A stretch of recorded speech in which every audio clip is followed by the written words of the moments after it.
Here we are. Welcome in to election 2024 here on Zion Media. I've got my dark MAGA hat on, and man, it's been crazy. One of the things I'm looking at is Virginia. He's leading in Virginia. That wasn't even on the table. No, not at all. And he probably won't win. But listen, I was watching the betting odds. The betting odds before everybody started reporting what they have met, Jet, like 54% betting odds in Vegas. Right now, that's for Trump. Right now, the betting odds are at 82% for Trump. Just jumped up to 83%. No, right what are you looking at? Polymarket or what? Polymarket? Polymarket, yeah. Wow. That's insane. So 82.3%. Are you kidding me? yeah, I mean that's where the follow the money. Wow. Dave, go to Polymarket. Polymarket? Yeah, go to Polymarket and then click on presidential. It's the top left-hand side. Hey, we have compressed timelines. We are now on the timeline where Donald John Trump, the Don Juan, is going to be reelected. I mean, elected again. Right? Reelected. Did you guys watch the Rogan Elon Musk interview? Yeah, and Elon Musk was basically like, for the sake of humanity, vote for Donald Trump. Or the world is ending. Did you hear Rogan and him talk about the Elon changed the timeline? No. What? Yeah, they had a full-on conversation about it, and Rogan goes, I'm pretty sure you buying Twitter changed the timeline of humanity. Yeah. I heard him say that. He said, yeah, him buying Twitter like completely changed everything. Yeah, it really did. Hey, I'm sorry. I actually don't know what Polymarket is. You might have to help me or put it up. I got it here. Yeah, look at that. 82.7%. Refresh it. It's at 84. If you refresh that. Are you kidding? Mine's still at 82. Here, let's pull that up, Jet, again. Pull that up. Let me see your phone.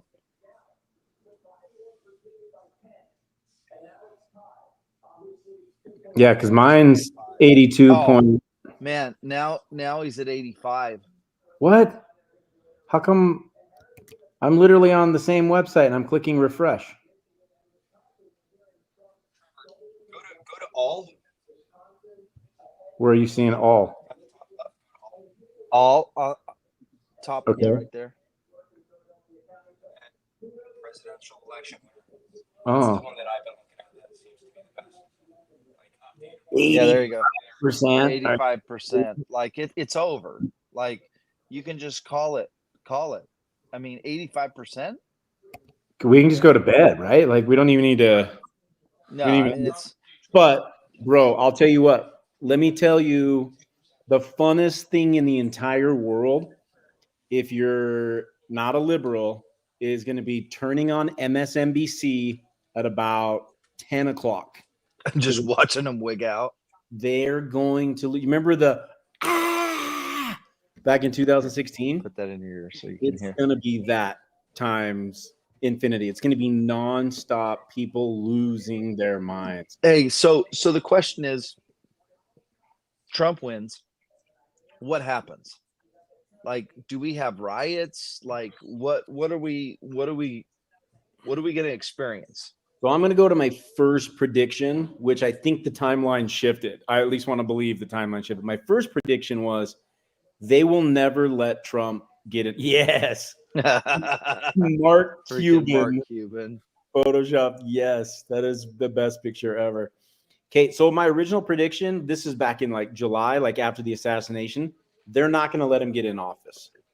And I've been believing that up until just recently. And maybe right now I'm just like hoping that I was wrong. Right. But my original prediction is no matter what, even if he wins, he's not going to get in office. They're going to pull some 25th Amendment. They're going to.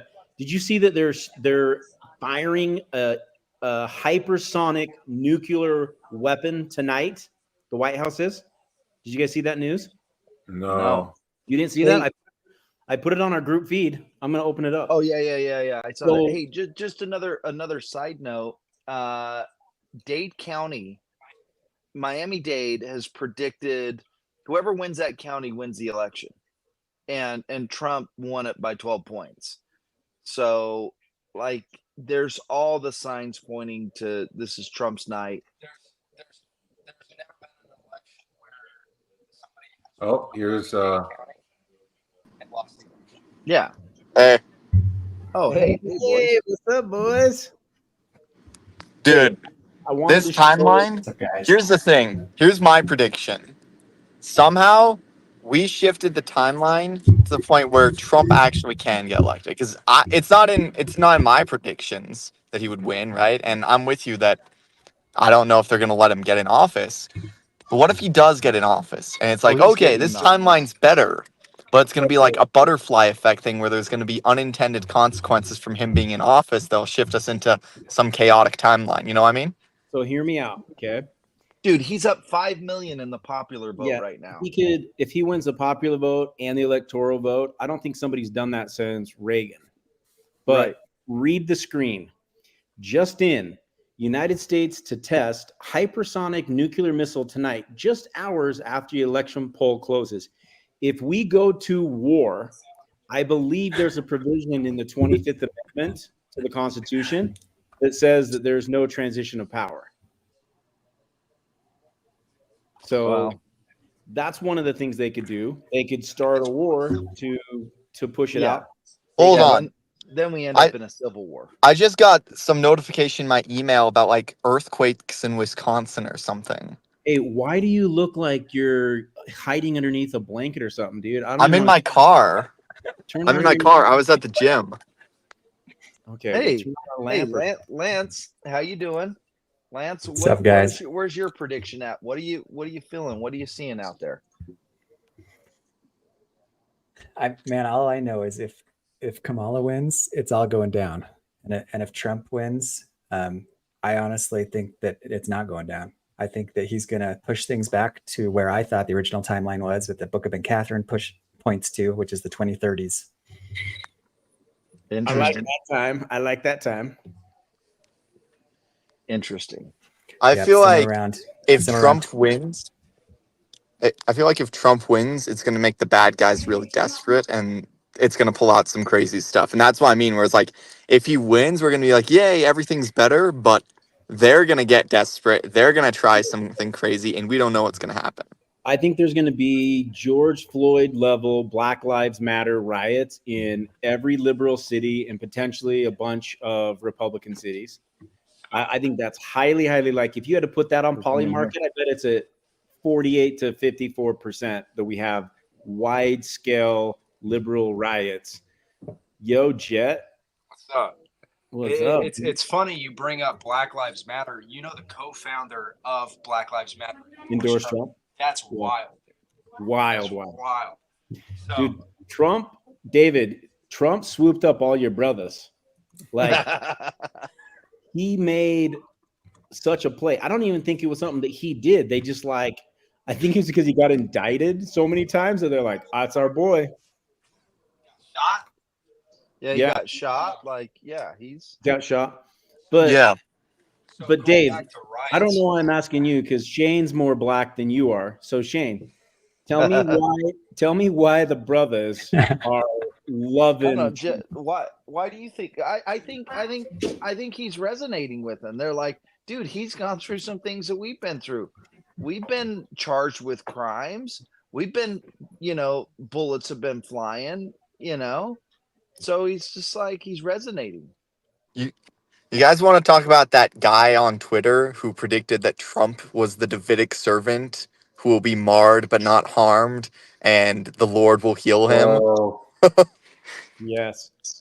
I saw or it. maybe he's John the Beloved. His middle name is John. I'm just saying. Donald Trump is John Beloved in disguise, and that's why they can't kill him because he's immortal? Listen, we know it's not him because we've seen video of him in the 80s, and he's clearly doubled in age. That's true.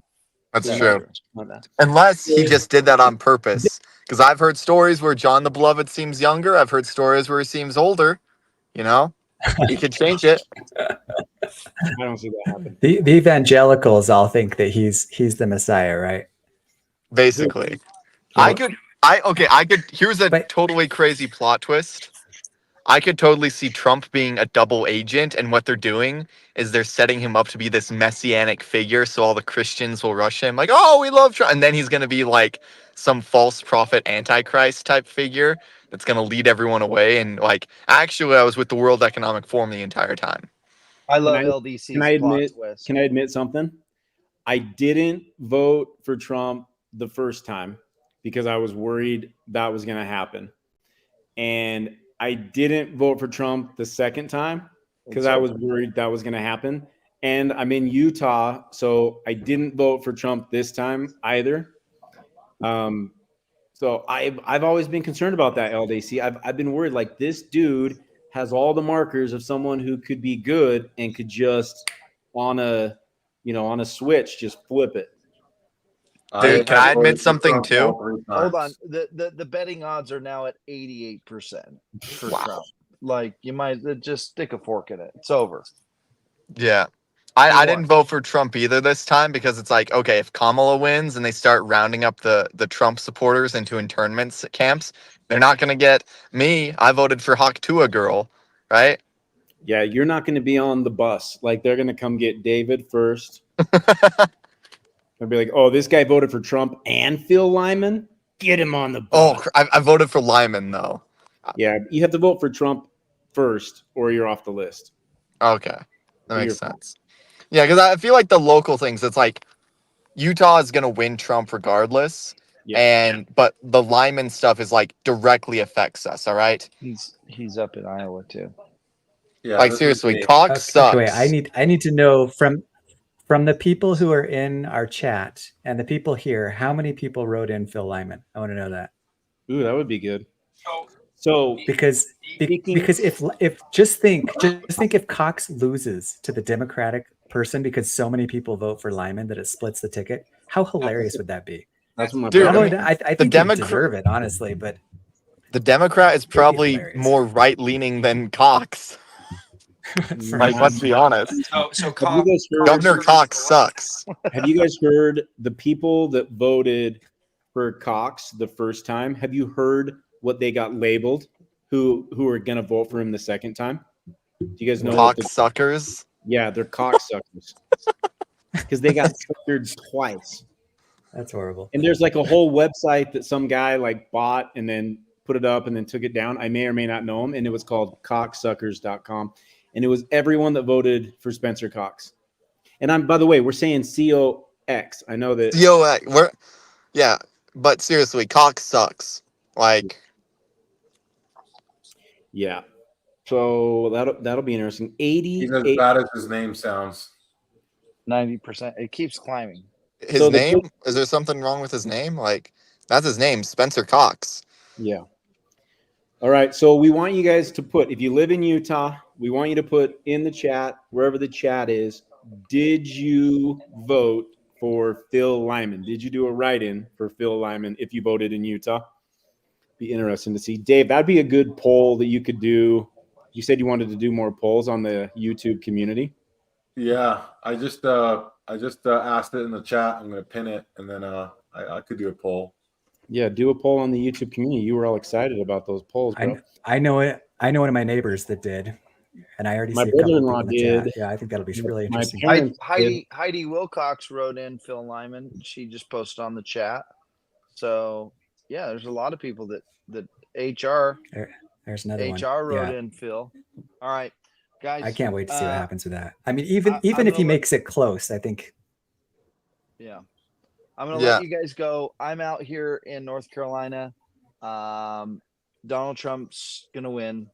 And I'm going to let you guys handle the rest of the live chat. Go Trump. Okay, wait, Bro, wait. You're such a wuss. Shane, did you watch the video that I posted to the chat earlier? No, he hasn't. No, what you post? I'll have to look at it. What The was it? CIA lady. Let's do it right here, right now, really quick. Okay, All let's see it. Okay, so first of all, here I'm going to share my screen. Okay. Just so What you know, is it? like this Sarah Adams lady, like she was a CIA operative, right? So she was like the CIA ambassador to the Senate or something like that. I mean, she's high profile, kind of like CIA intelligence briefer. And she is here saying that they have uncovered a plot of an attack in 2025, right? And this attack is going to be in multiple cities in America simultaneously, and then 4 other countries, Britain and France at least. And they're not sure Really? which other one. Yeah. How soon in 2025? They don't know. The intelligence is just that it was scheduled for 2025. Okay, and if you haven't watched these, like she did a couple really impressive interviews. Like if you haven't seen the Sean Ryan show interview of hers, like you got to watch it. She's got 2 of them on there, and they're mind blowing, right? She's just so incredibly smart. The fact that she's on Sean Ryan shows how legit she is. Yeah, she's legit.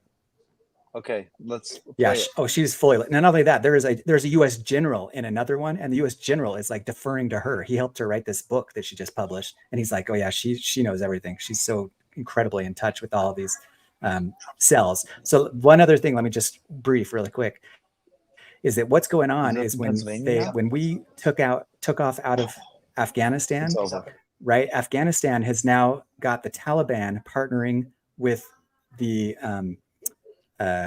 what is it called? The ISIL, basically, right? The Islamic State, and bin Laden's sons.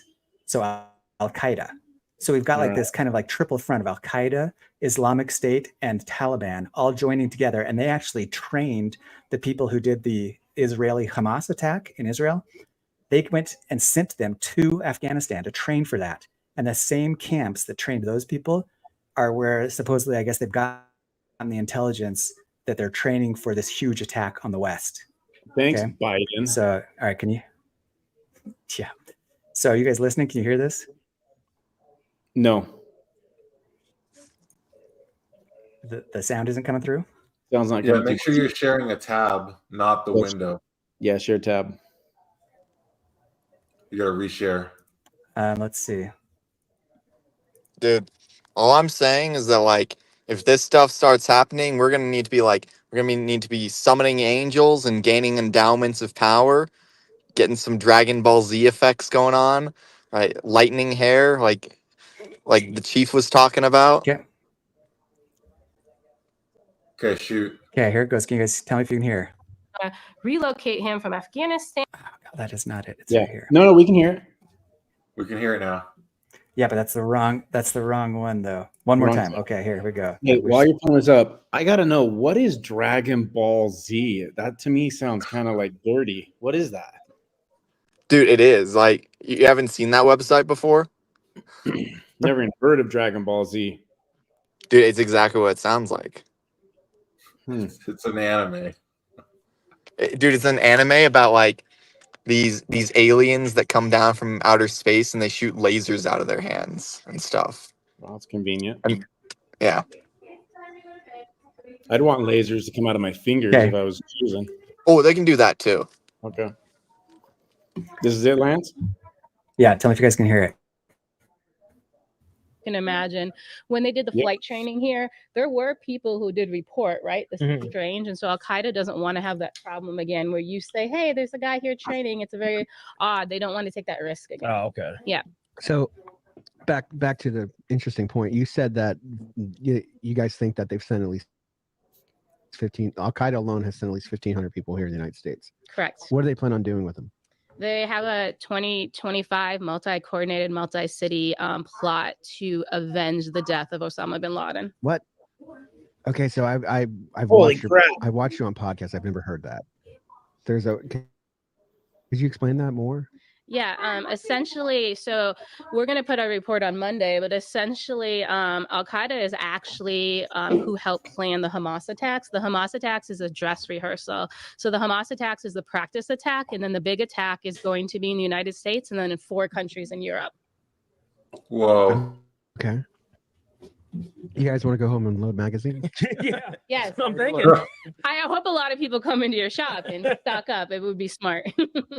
Really? Wow. Yes. What's the time frame? All we know is that the attack was planned for 2025. Bonkers. I think instead of super bad, we should call you Spooky Sarah. I do scare a lot of people, Fucking but it's not scary, my Sarah. intention. I just want people to be aware so they can prepare. Yeah. Be aware. So, all right, back up. I'm sorry.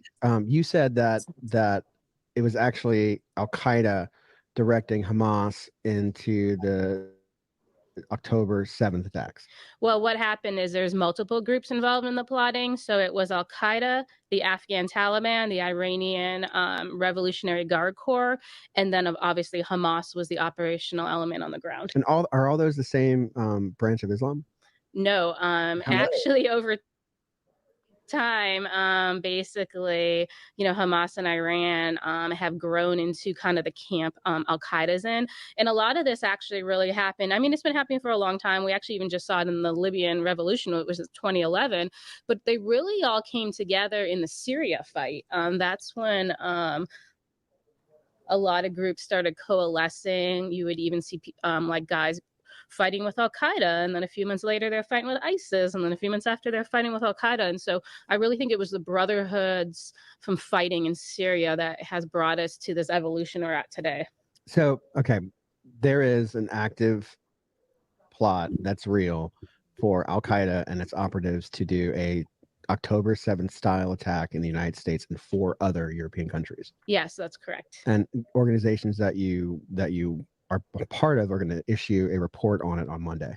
No, Monday is actually Boone and I's personal investigation into the plotting and training that happened in advance of the October 7th Hamas attacks. Okay.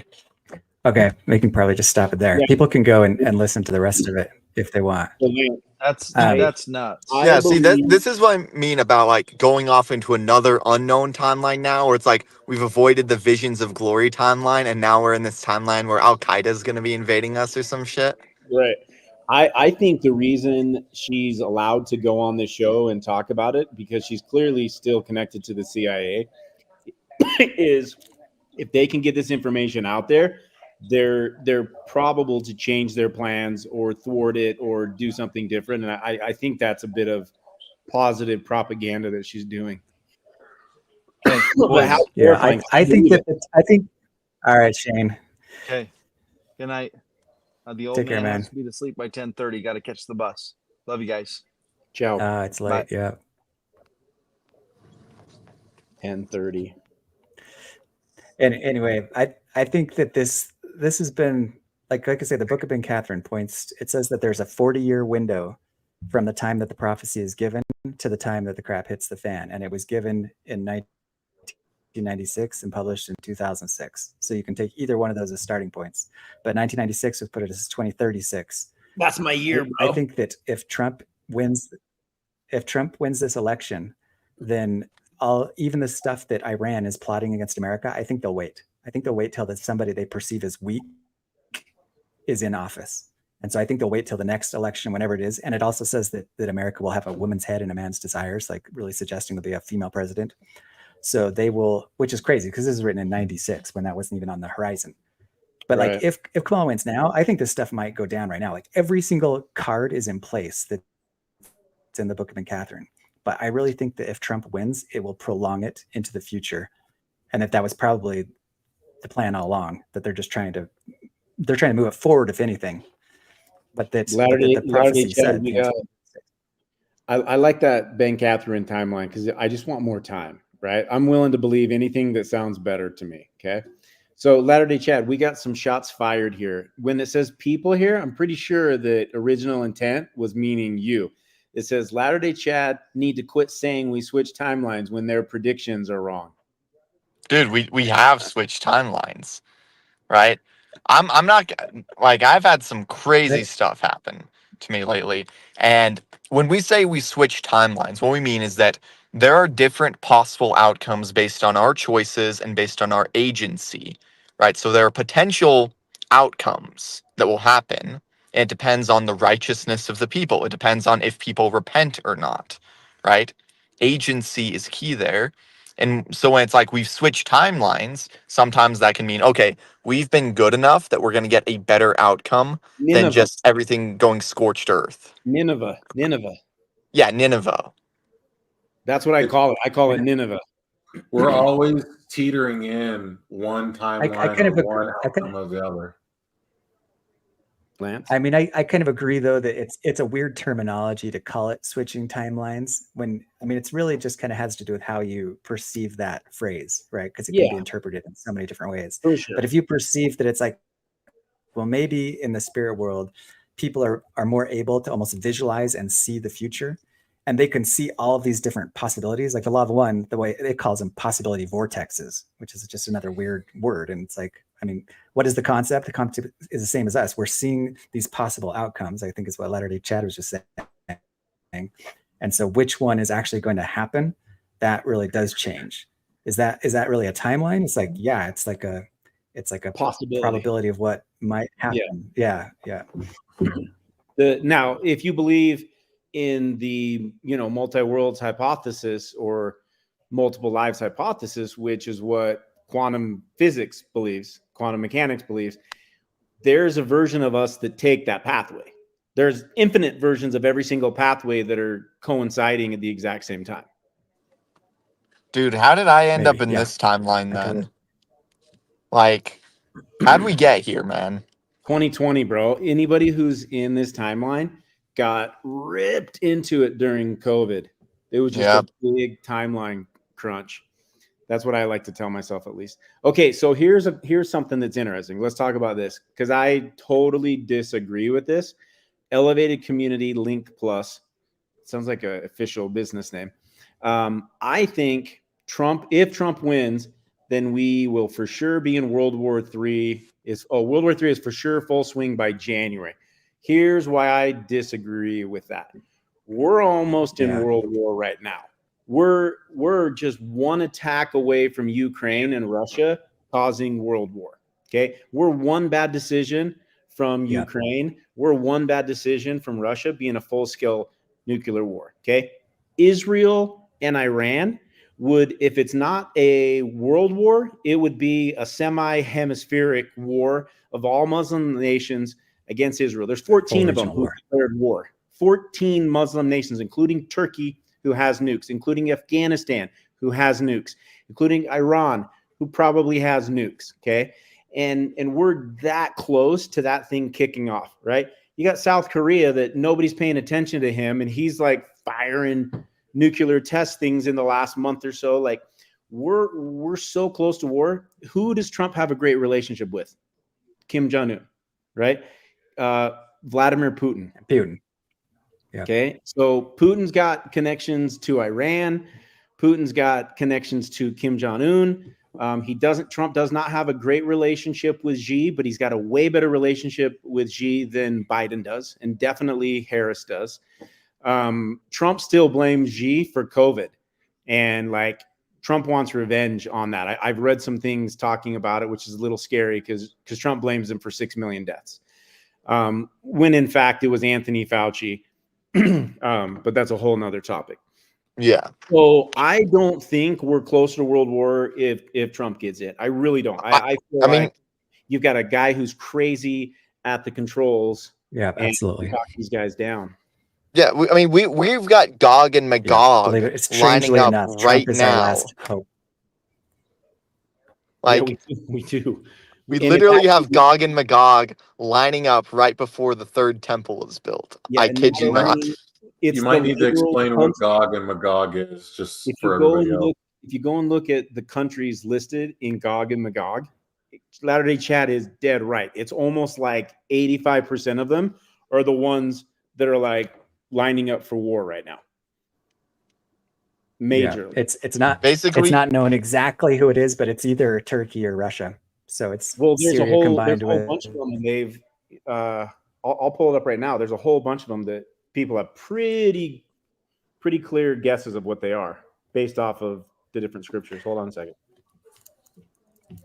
Yeah, I have an article on it with an 1820 map that actually shows the region's names on the map. You do? Pull that up.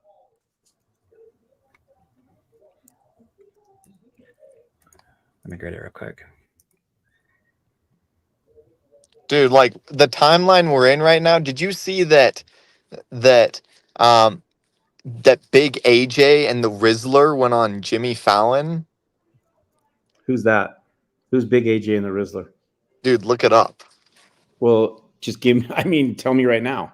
It's like these random kids from TikTok who go to Costco and eat cookies, and you wouldn't get it. It's just crazy that they got on Jimmy Fallon. Oh, I see what you're saying. Okay, I think you see what I'm saying. okay, here we go. I'm going to read mine while you're pulling up your map, Lance. Ready? Modern interpretations. Okay. Russia. Some Christian interpreters, especially among evangelicals, cite Gog and Magog with Russia due to the far north description. This interpretation gained popularity in the late 20th century. Iran, Turkey, and other Middle East nations. Others suggest Gog and Magog could represent a coalition of Middle Eastern nations, especially given the references of Persia, modern-day Iran, Kush, and Put, regions often associated with African parts of the Middle East as allies in Ezekiel's prophecy. Islamic perspective. In Islamist eschatology, Gog and Magog, Yajuj and Majuj, are often referred to in the Quran as future adversaries of humanity. They are depicted as people who will one day break through a barrier and wreak havoc, being divinely defeated. Some interpretations place them in Central Asia or other remote northern nations. So they believe, you know how there's like the inverse of the Messiah and the Antichrist in Islam? Yeah. How there are exact parallel opposite. Their version of Gog and Magog, exact same. It's the opposite. They're looking for who's coming down. You know what I mean? It's like the exact opposite of what our Bible is. But yeah, I mean, Turkey. Right. So their Gog and Magog sounds like the two witnesses. I don't know. Well, No, kind because of. theirs It's it sounded pretty like it was complex. two people. It is. It's the Mahdi and the Moadine, right? And so the Mahdi and the Moadine, their eschatology is like all centered around these two people.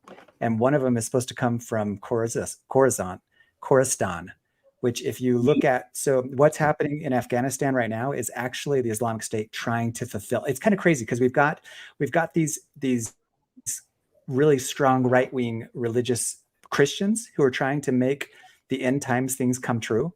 And we've got these right-wing Islamists who are trying to make it come true. And the reason why the Islamic State is settling in Afghanistan where it is because that fulfills the prophecy. There's one group that has to come from northern Syria and another one that has to come from northern, kind of that Iran, northern Afghanistan region. And so they are taking over that region so that the army can come from that region because that's part of their Mahdi and Moadine eschatology. Lance, you're But missing the book, you're missing the most important one of them all. Lisan al-Gaib. Israel. Yeah. Zionists, the entire Zionist movement, and they say Bibi Netanyahu is like full board on that, is to usher that in. That's what they're trying to do as well. Yeah, and I've heard people that they think Netanyahu is Messiah ben Joseph. I've heard that before, that there are people who legit think that Netanyahu is the Messiah ben Joseph. Side. So we got Davidic his right-wing servant with Donald Trump, and we got the Messiah ben Joseph with Netanyahu. Is that what you're saying, Chad? Yeah, yeah. And did you hear that? So that's why he just fired his general. Netanyahu, right? Like his Likud party, his Likud party is basically partnered with these two very far right-wing Israeli groups, and they are trying to do the same thing. They're trying to bring in the last days eschatology, right? Yeah. And the general wasn't like far right-wing enough, and he's trying to pander. Netanyahu is trying to pander to like all these different groups, but his base is really these far right Israelis. So it's like crazy. You've got these Christian eschatologists, these Islamic, and these Israeli eschatology, all these kind of like right-wing people are trying to bring in the last days. But that's kind of where it's cool that the Book of Ben Catherine steps in, because it's like it's written in 1996 and it's covering all this stuff, and it's like it says specifically, you guys think this is all going to go down, and it talks about Gog and Magog, and it's like that is going to happen, and everyone thinks that when it happens, that's going to usher in the coming of the Messiah. But its whole message is that no, you're all going to be disappointed. The Messiah is not going to come when Gog and Magog attack Israel. Instead, there's going to be a final 70-year captivity. And everyone who thinks that everything's going down right now is just going to be disappointed and start to lose faith. And they'll finally have to like soul search and be like, what the hell? Like, we were so sure that it was all going to go down. And now everything's in ruins. You know, we've got Jerusalem in ruins. We've got Tel Aviv in ruins. Am I understanding you correctly then, Lance? And I haven't even opened Ben Catherine. All that I know about him is from what you've talked about on our show. Okay. So are you saying that 2036, all of this goes down? People are expecting an imminent return of Christ. Nothing happens. People lose their faith, and it goes for 70 years, and then it happens? Is that what he says? It happens slowly over that 70-year period. Yeah. And not only that, during that 70-year, go ahead. We're not even going to make it. Well, we'll make it for some of it, because during that 70-year period, it says that he's going to call prophets like the dust of the earth to afflict that generation. And it says that during that period, and I think it's early in that period, there's going to be prophets who raise the dead. It says miracles not seen since Jesus. It says see a maiden, without legs rise, like miracles. It says like people without legs walking, people who are blind get their sight again, raising the dead, like literal miracles, like haven't been seen since Jesus, are going to happen during this early period. And a bunch of prophets are going to come up, and they are going to start a movement that is very similar to what the apostles of Jesus did, right? So how they basically converted the Roman Empire within 200 years, 300 years at the most. That first 100 years, Christianity spread just unbelievably quickly because of the miracles and because of what they did. These new prophets are going to do that into the Islamic world. There will be a new religion, a form of Messianic Christianity among Israel, among Jews, and it is going to spread like crazy throughout the Islamic world. And it's going to, and the bed, the seeds, the whole like fertile soil for this movement is going to be the fact that everybody is so sure that they understand what's going to happen with this eschatology. They're so sure that Christ is going to come, and instead the entire Middle East is going to be left in ruins, just like World War I and World War II did to Europe. And everyone's just going to be like, what the hell did we just do? Like what happened? And into that, these whispers of miracles are going to come and be like, no, haven't you heard? It did go down. It just didn't go down like you thought it would. Just like the first time it happened, it just happened in a corner, and all these miracles happened. And here's all these scriptures. And the first of them is the Book of Catherine, but there's gonna be a ton more coming on, and it's going to transform the entire region, right? But not anything like everyone thinks. So Lance, you obviously believe the Book of Mormon, right? Mm-hmm, yeah. Okay, so how would you stack it up? I mean, you're saying this like it's going to happen, or maybe you're just telling me how he says it's going to happen. Where would you stack your confidence, your faith, your testimony, your estimations, right? Go take the spirit out of it first. And then I wanted to ask you, have you actually prayed about it? Oh yeah, full on. Yeah. I mean, early on, I was really skeptical of it. And lately it's kind of weird because a lot of the things that are in there, I'm mad at. Like there's a lot of parts in that like I have to wrestle with, because I'm like, why? Like what? I don't want that to happen. I don't want that to happen. But I mean, I have totally had the spirit. I mean, everyone can make their own judgment, but it's so as far as the spirit testifying to me, like this is you're talking on like I can't. You're talking on a similar level as the Book of Mormon, or what other books would you put in that category? The Bible? I mean, I would put it almost on the same level as the Bible, on a different level from the Book of Mormon, because I had an unbelievable testimony of the Book of Mormon, right? Full on burning heart experience. I did not have that with the Book of Catherine. It's more like what has happened with the Bible, where it's just like more like a more subtle mind and heart. I didn't know you felt that way about it. That makes me consider it in a different perspective. That's very interesting. I'm glad I asked that question. Like I'll be shocked if it doesn't happen. I'll be shocked. I have no skin in the game. It's not going to hurt me whether it's true or not. Like who cares? Because I have nothing invested into it, but I will be shocked, and I'll be like, wow. So let me ask you a transition question. I'm going to pop this up. Tell me if this plays into Ben Catherine. And I'm going to show a couple videos. You're aware of the 12th Imam, right? Mm-hmm. Okay, so for those who don't know who the 12th Imam is, it is it's prophesied by the Muslims that there's a total of 12 imams that come before the Antichrist.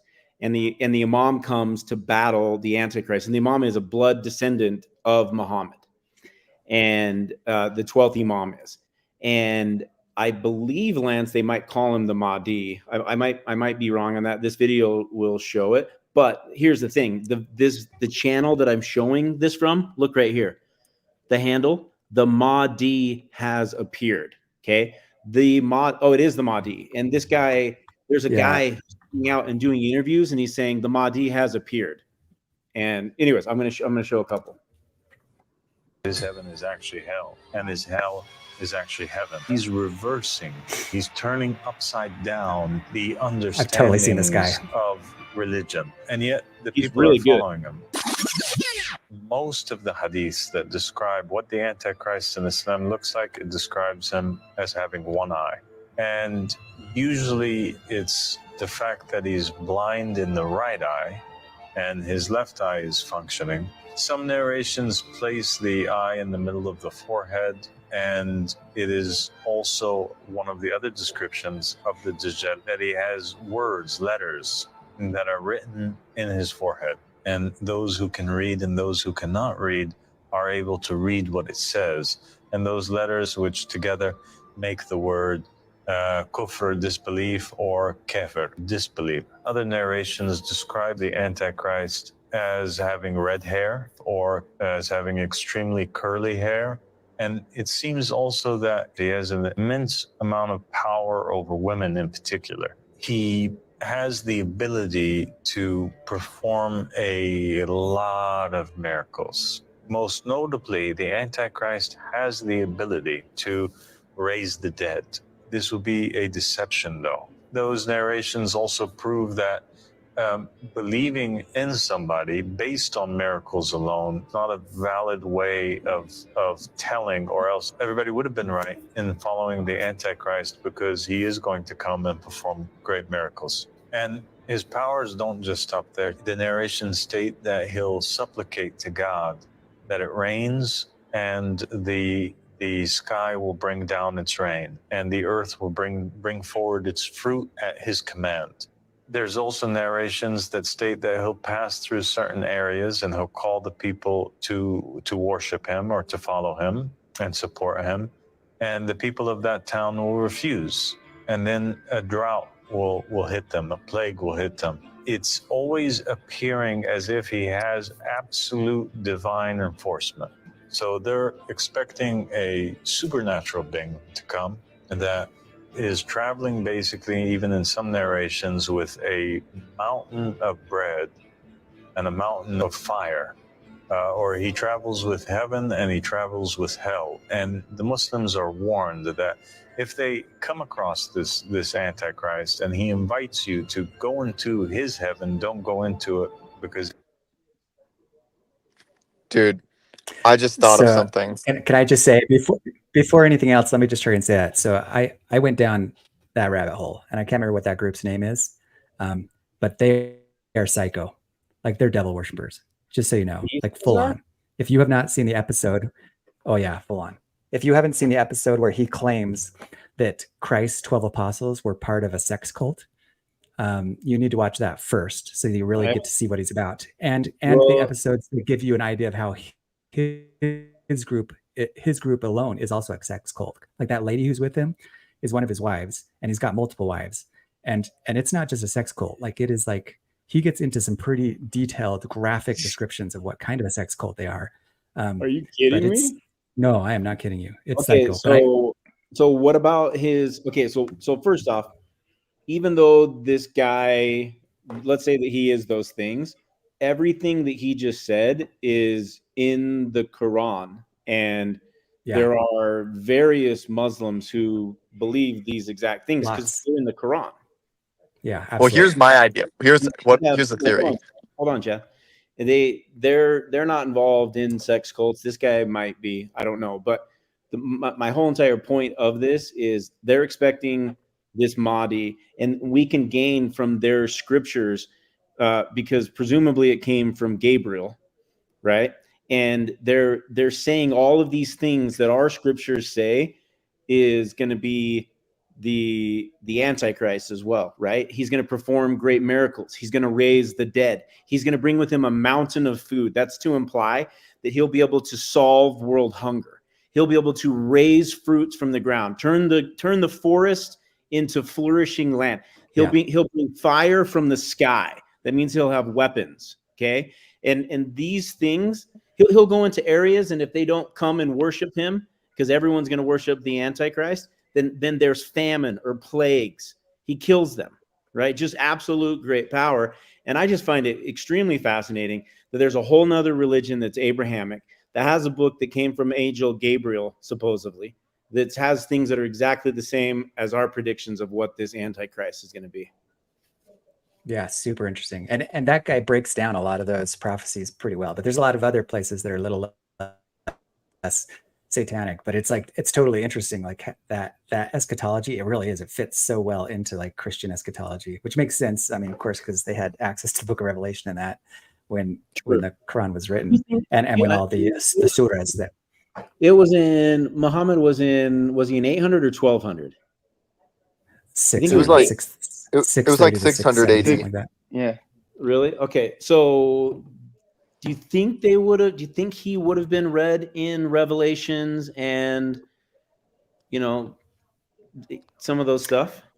So if you ask a Muslim, no, but there's a lot of really interesting videos you can catch where they've found parts in the Quran that actually come from early Syrian, Byzantine hymns and poems, almost like a psalm type thing they were like Syriac texts. They were in the Syria region, and they quote from them like almost word for word. And so if you can find those videos, they make a pretty good case for the fact that there definitely is a lot of borrowing from these early Christian hymns. But the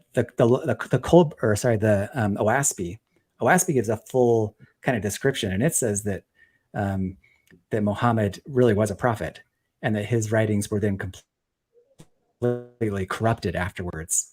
And so that's an interesting take too, if people are interested in kind of the thought that maybe Muhammad was a prophet and that his words were completely corrupted. Where did you hear the information that the record was corrupted? Because I have a really intriguing question for you after that. OASP. So if you read OASP, you're right, it has like 1,000 pages long. That's the channel text that was done by John Blue Nierenborough in Kirtland, essentially, like right in Ohio, just after Joseph Smith. Will you send me that tonight? Where I can find that? I want to read that. It's on my website. I think I'm picking up what you're putting down. So there is a record that I know first. Should we say this? No. I'm going to be careful about what I say. Don't say anything, because I'm very careful. Okay, so there is a record that I'm aware of firsthand that is a old precious metals set of plates. Okay, think of Book of Mormon, and it is a record of Muhammad's supposed original Quran, or very, very close to it.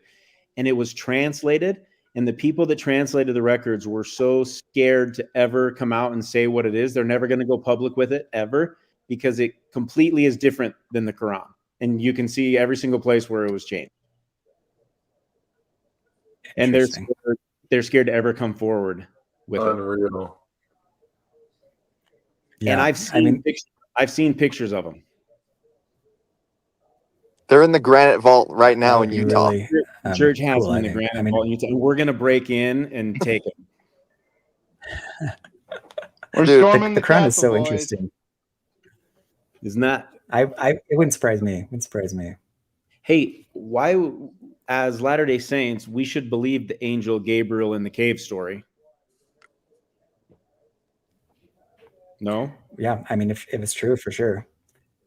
I have not made up my mind. One could argue it was an Iphon moment, but that's what they say about us too. Yeah, they say it was a deceiver, an angel, that deceived him. I like the theory, Lance, that he was a prophet and that the writings were corrupted. It goes along with the Deuteronomist reforms. It goes along with what we know happened in the Nicene Creed. And what if it was like not just tweaked like they did in the Nicene Creed to line things up, you know, with all of their doctrine, but what if it was majorly changed and could have been? I mean, yeah, and that's fully what they say of us, right? Every Muslim is like, yeah, Christianity was revealed from true prophets, but it's totally been changed. And so any part that doesn't match with our religion, it's been changed. And then a Christian might be like, well, any part of Islam that doesn't match with our religion has been changed. But I'm a fan of the idea that pretty much everything's been changed. And that the true religion is like up there and only gained by pure revelation. Hey, if they had to rank prophets and people that have like changed things over time, do you think Brigham Young would be in the top 10 or the top 5?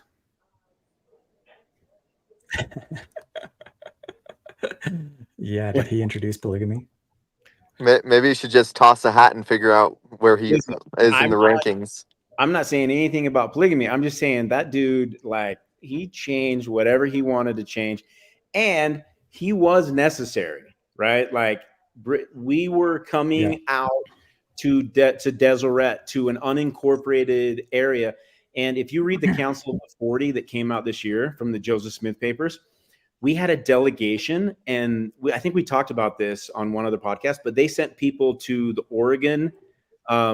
Oregon was its own like country. They sent people to Texas. They sent people to California. They sent them to Canada, and they sent them to DC. And every single place, we were making a deal for where Mormons could go and have our own place. We wanted our own country. We didn't want to mess with anyone. And they cut like 3 or 4 different deals, like Texas, Oregon, California, Canada, and they ended up sticking with Utah and Deseret. And then, man, wouldn't it be cool if we had Deseret, like all of it? Why don't we, if Israel's going to go and take everything, why don't we as Latter-day Saints, why don't we stand up and take back Deseret? Because Missouri's our promised land. Trevor. This is us in the wilderness for 40 years right now in Utah. This isn't the promised land. Listen, No, it's not. Ephraim is Deseret, bro. I'm Ephraim. I'm going to build Deseret, and Manasseh is Missouri, and I'm all about those guys doing their self. But I'm going to build Ephraim. I'm going to build Deseret. I'm going to call to arms. Hey, you know what I'm thinking, I'm just guys? kidding. YouTube, I'm just kidding. Go for it, Jordan. Guys, let's hear it. Trevor just announced that he's building a temple without President Nelson's permission. With guns, building them out of guns. What I want everyone to do is give up your guns.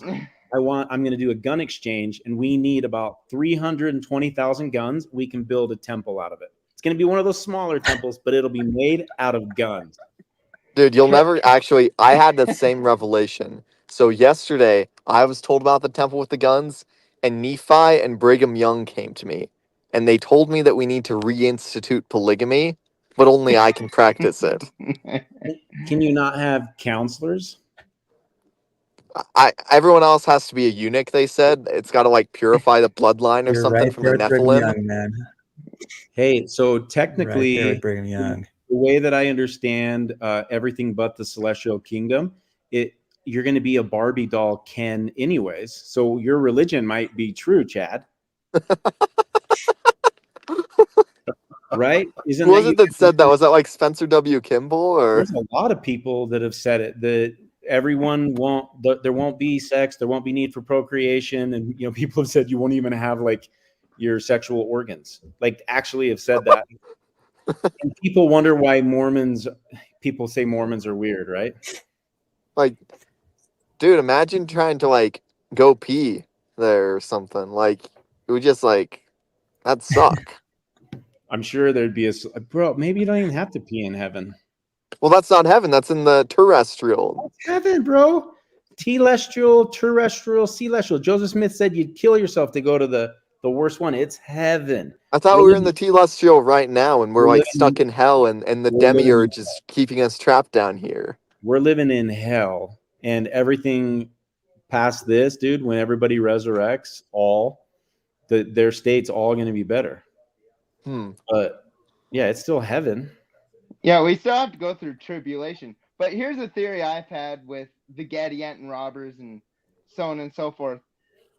Because of our world today and what's going on politically right now, and seeing the what happened in the Book of Mormon, I think what's going to happen is our country is going to be split into different sections, like you see in the what is it called?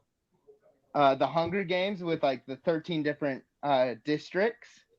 But we're going to be dividing ourselves for our political view or whatever, religious view, and saying, hey, we're going to be in this area here in Utah, and we're going to call it Deseret. Going back to what you said. So Trevor. you're saying that you'll join my Deseret Yes. non-militia? Polygamist colony. Non-militia? Yes. You're on the team, bro. You are. Dude, all I'm saying is like, You guys if see my the end map, right? I mean, times it stretches. doesn't. All I'll I'm be- saying is if the end times doesn't have some watchers coming down, some fallen angels, some demons, some supernatural like battles and stuff, I'm coming back down, dude. Like I'm not going to heaven. I'm gonna be born again into some cooler world. If Well, like you're gonna go out no more. No, what's the no, I'm opposite? gonna go out again if Again. I'm not satisfied with the ending. It's like Okay, that's fair enough. So look at this comment right here. It says, "Okay, Trevor Daybell," but Chad, let's tell everybody the new Let's tell everybody the new nickname that you have. Latter Day Chad Daybell. Latter Day Chad Daybell. Dude, I was visited by Nephi while man. on mushrooms and ketamine. Whoa! What did he say, bro? Dude, he told me that I'm the Davidic servant, that I need to bring back polygamy and have multiple wives so I can like absorb their energy. And Who told you this? dude, it was Nephi. He appeared to told me. He you told this? me I'm the Davidic servant. I was on ketamine, and Nephi appeared to me, and he told me that I'm the Davidic servant, and Were that you I'm on going to be the shrooms next too? prophet. Huh? No, just ketamine, deep ketamine therapy in Murray. He was in deep ketamine therapy in Murray. And Yeah, he had I was with those girls from the Mormon Housewives show, and we were doing a ketamine session together. It was revealed that they're supposed to be my polygamist wives now, actually. Did you tell him? Oh god. Dude, they saw it too. Like they saw Nephi. He was there. He was there. He had a flaming sword. He said, "You got to be a polygamist, or you're the mighty and strong one, right? You have to go and start your own church right now." Just so you guys know, in the live stream, we Chad and I record these little things where he says crazy stuff, and then we clip it into a 2-minute segment. And at the end of it, we don't say "just kidding." He's totally kidding. We post it, being like, "Bro, Latter Day Chad's seen some crazy stuff." He's going Dude, to prostate. and then, dude, that's like the time when I was at the Newark Earthworks on a burial mound, and then I like started trying to summon angels, and then there were these lights coming down from the heaven. It was crazy, dude. Hey, tell us about Angel Raquel, or what's the other name besides Raquel? Raquel? No. The other name, Archangel, that you... Wotan? Archangel Wotan. Yeah, so there's 2 theories. While we were in Missouri, we heard 2 theories. People came up to me, he's like, does Latter-day Chad think that he's the reincarnated angel Wotan, and his mission on Earth is to fight the Watchers with Laban's sword? Dude, Wotan is Odin in like Norse language. But where did this come from? Where did this? Dude, I mean, I have memes on my page about like Archangel Wotan, but some dude, he said he had a dream about me like fighting the Watchers, right? Dude, Mitiga had it, and I was in Mitiga's dream. He said he saw someone with sandy hair going up a mountain. That was me, and everyone thinks it was Satan for some reason. That's interesting. I never considered that. No, dude, that was legit me.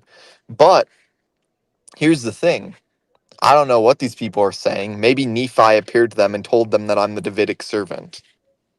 That'd be reconfirming your Can you story. imagine that if like all this stuff we're doing right now and then the Davidic servant comes in like 70 years and we're all dead?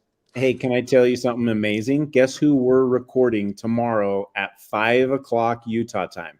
The Davidic servant, God the witness. The Davidic servant, God the witness. We are interviewing him tomorrow, recording it at 5 o'clock. Me, David the Lion, and Shane. And the sad part is we only have 1 hour. So we'll do more with him. But this guy is okay with us coming in and saying, hey, we're in a nice way going to let you tell your story. We don't believe you. We'd like you to tell your story to possibly change our minds, and we're going to let him go. And he's got an incredible life story. Like, I had a 3-hour conversation with him. He's very smart. He's not crazy whatsoever. He is a professional truck driver, makes really, really good money. But he's the Davidic servant, and he's going to tell us why, and we're going to record it for posterity. Imagine this guy actually is the Davidic servant. What if And he's he just like, dude, I'm right here. I've been here the whole time. I've been telling everyone. Like David A. Bednar is out there searching for the Davidic servant, and Ensign Peak is like scared that he's gonna come take away their billions of dollars, right? And then he's just driving a truck around the country. He's like, I'm right here, guys. Dude, Enzyme Peak is seriously worried about that. And imagine if you were sitting on $280 to $320 billion in the money market account. How much money would you spend annually to protect your business? And, you know, that's one thing that you would want to do. If you knew that the Davidic servant was going to come, or John the Beloved was going to come and regulate the church, I'd be looking for him, dude. Yeah, and doesn't it say that the Davidic servant sets in order the inheritances of the church? I don't know if I've heard Doctrine and Covenants 85. It says that the mighty and strong one will come and set in order the inheritances of the church, or something like that. Dave, look that up. DNC what? 85. Okay, we're gonna open that up. That's crazy. But point being is there are people that are out there looking. There's people inside the church that reviews every single patriarchal blessing. I don't know if they do it, if it reads it and software does it, and then it gets flagged up and people look at it. But there are apostles that are directly working with people because they made contact because of things in their patriarchal blessing. And plot twist. And Chad and I, what are we doing, bro? We're going out to see one of them. It's sometime in the next week, sometime before. Oh, yeah. But so here's something interesting. So imagine they're like searching through the people's patriarchal blessings to find the Davidic servant. But what does Enoch call him? I don't know. What does Enoch call him? The hidden one. Really? Yeah. I didn't even know Enoch talked about the Davidic servant. Oh no, he's in Enoch, and he's called the hidden one. Where do we go on DNC 85? This is 85 right here. What verse? Inheritance. Verses 7. Right there, verse 7. Right there, inheritance. And it shall come to pass that I, the Lord God, will send one mighty and strong. Okay, that's a Davidic servant, holding the scepter of power in his hand, clothed with light for a covering, whose mouth shall utter words, eternal words, while his bowels shall be a foundation of truth. Holy crap. To set in order the house of God, and to arrange by the lot the inheritances of the saints, whose names are found, and the names of their fathers and of their children enrolled in the book of the law of God.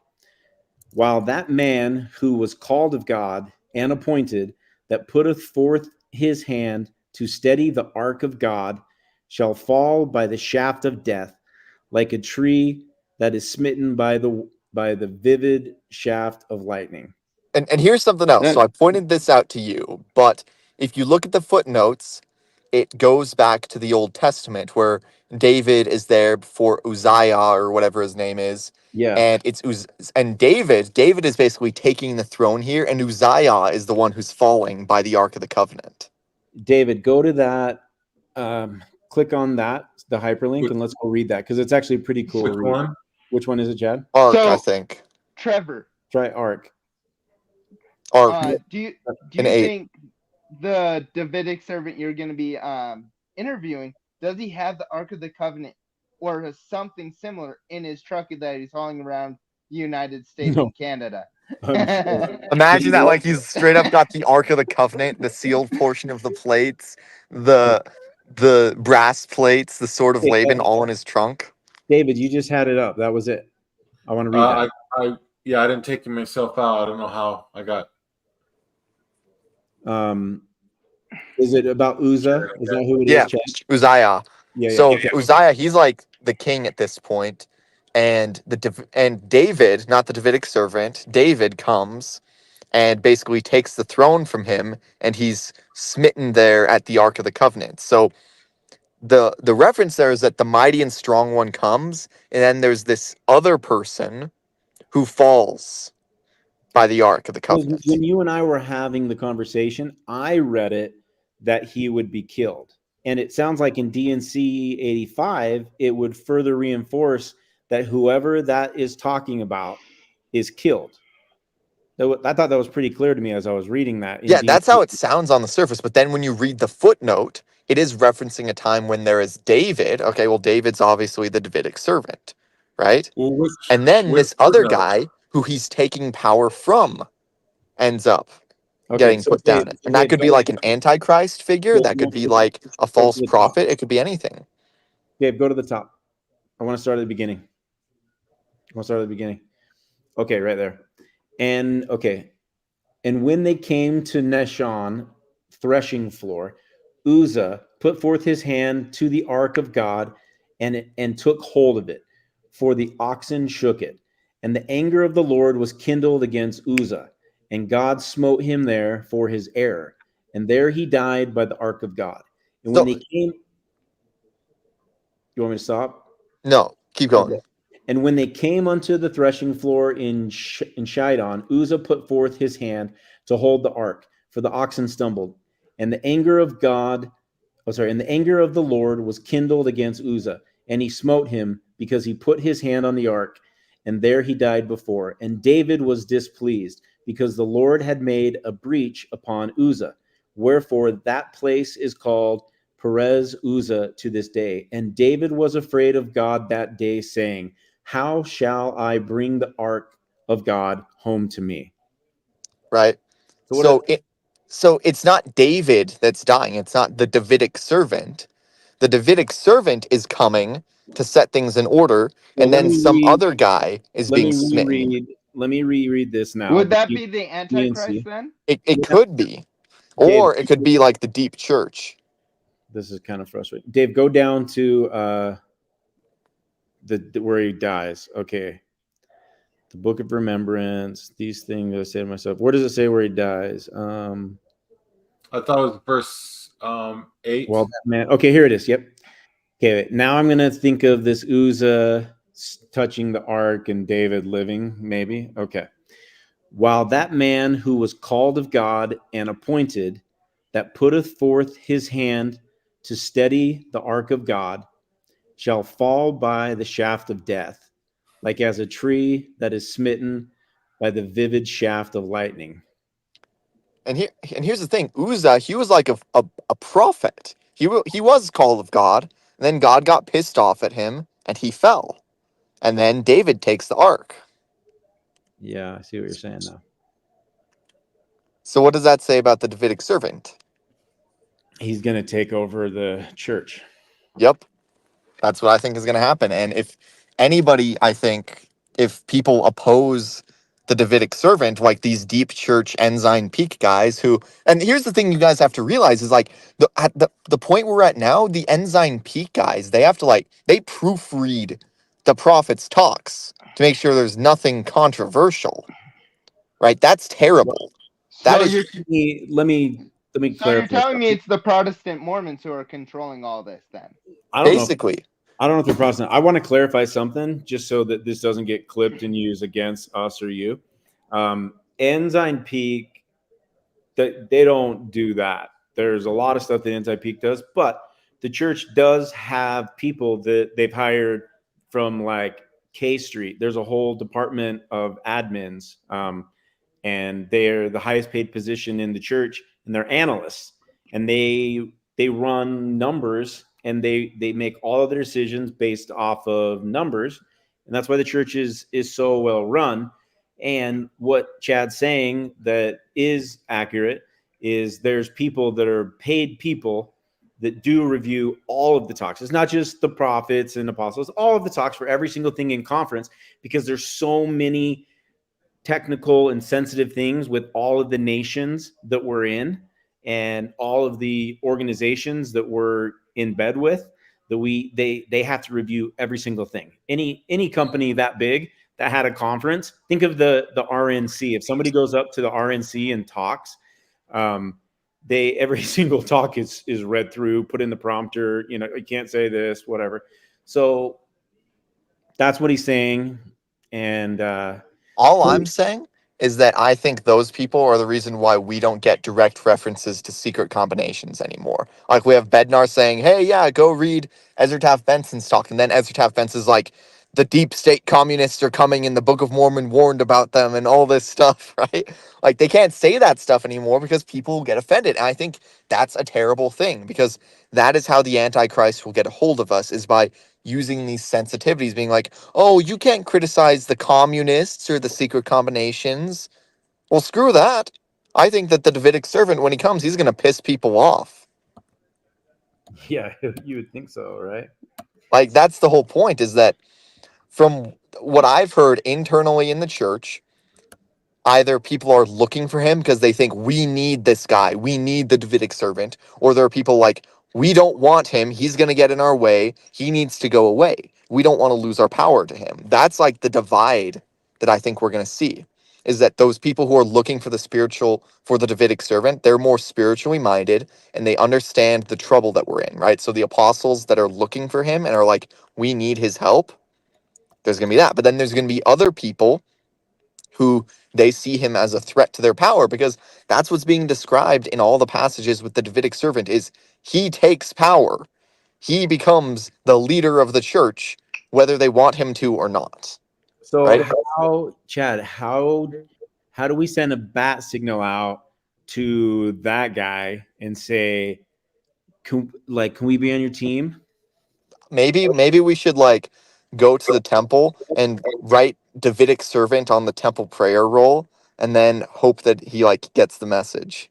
that could possibly work. You gotta get a better idea than that, dude. No, like legit, because they pray upon the names on the altars. What if we just write a little message on it, like, "Hey, Davidic servant, come get connected to us."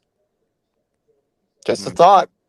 Hey, I'm gonna see what's going on with the election. I haven't seen anything. Dave, I'm gonna go to YouTube and open up a real quick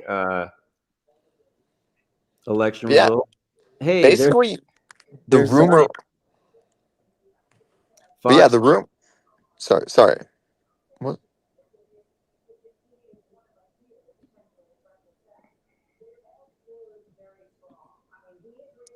Holy crap. Dang. Where's my sound on this? Is it on mute? So, Latter-day chat. Oh, it's already been called. That's crazy. What do you mean it's already been called? Well, I'm just seeing race called. Well, they're just showing state by state. So New York, Kamala, they're just going state by state by state.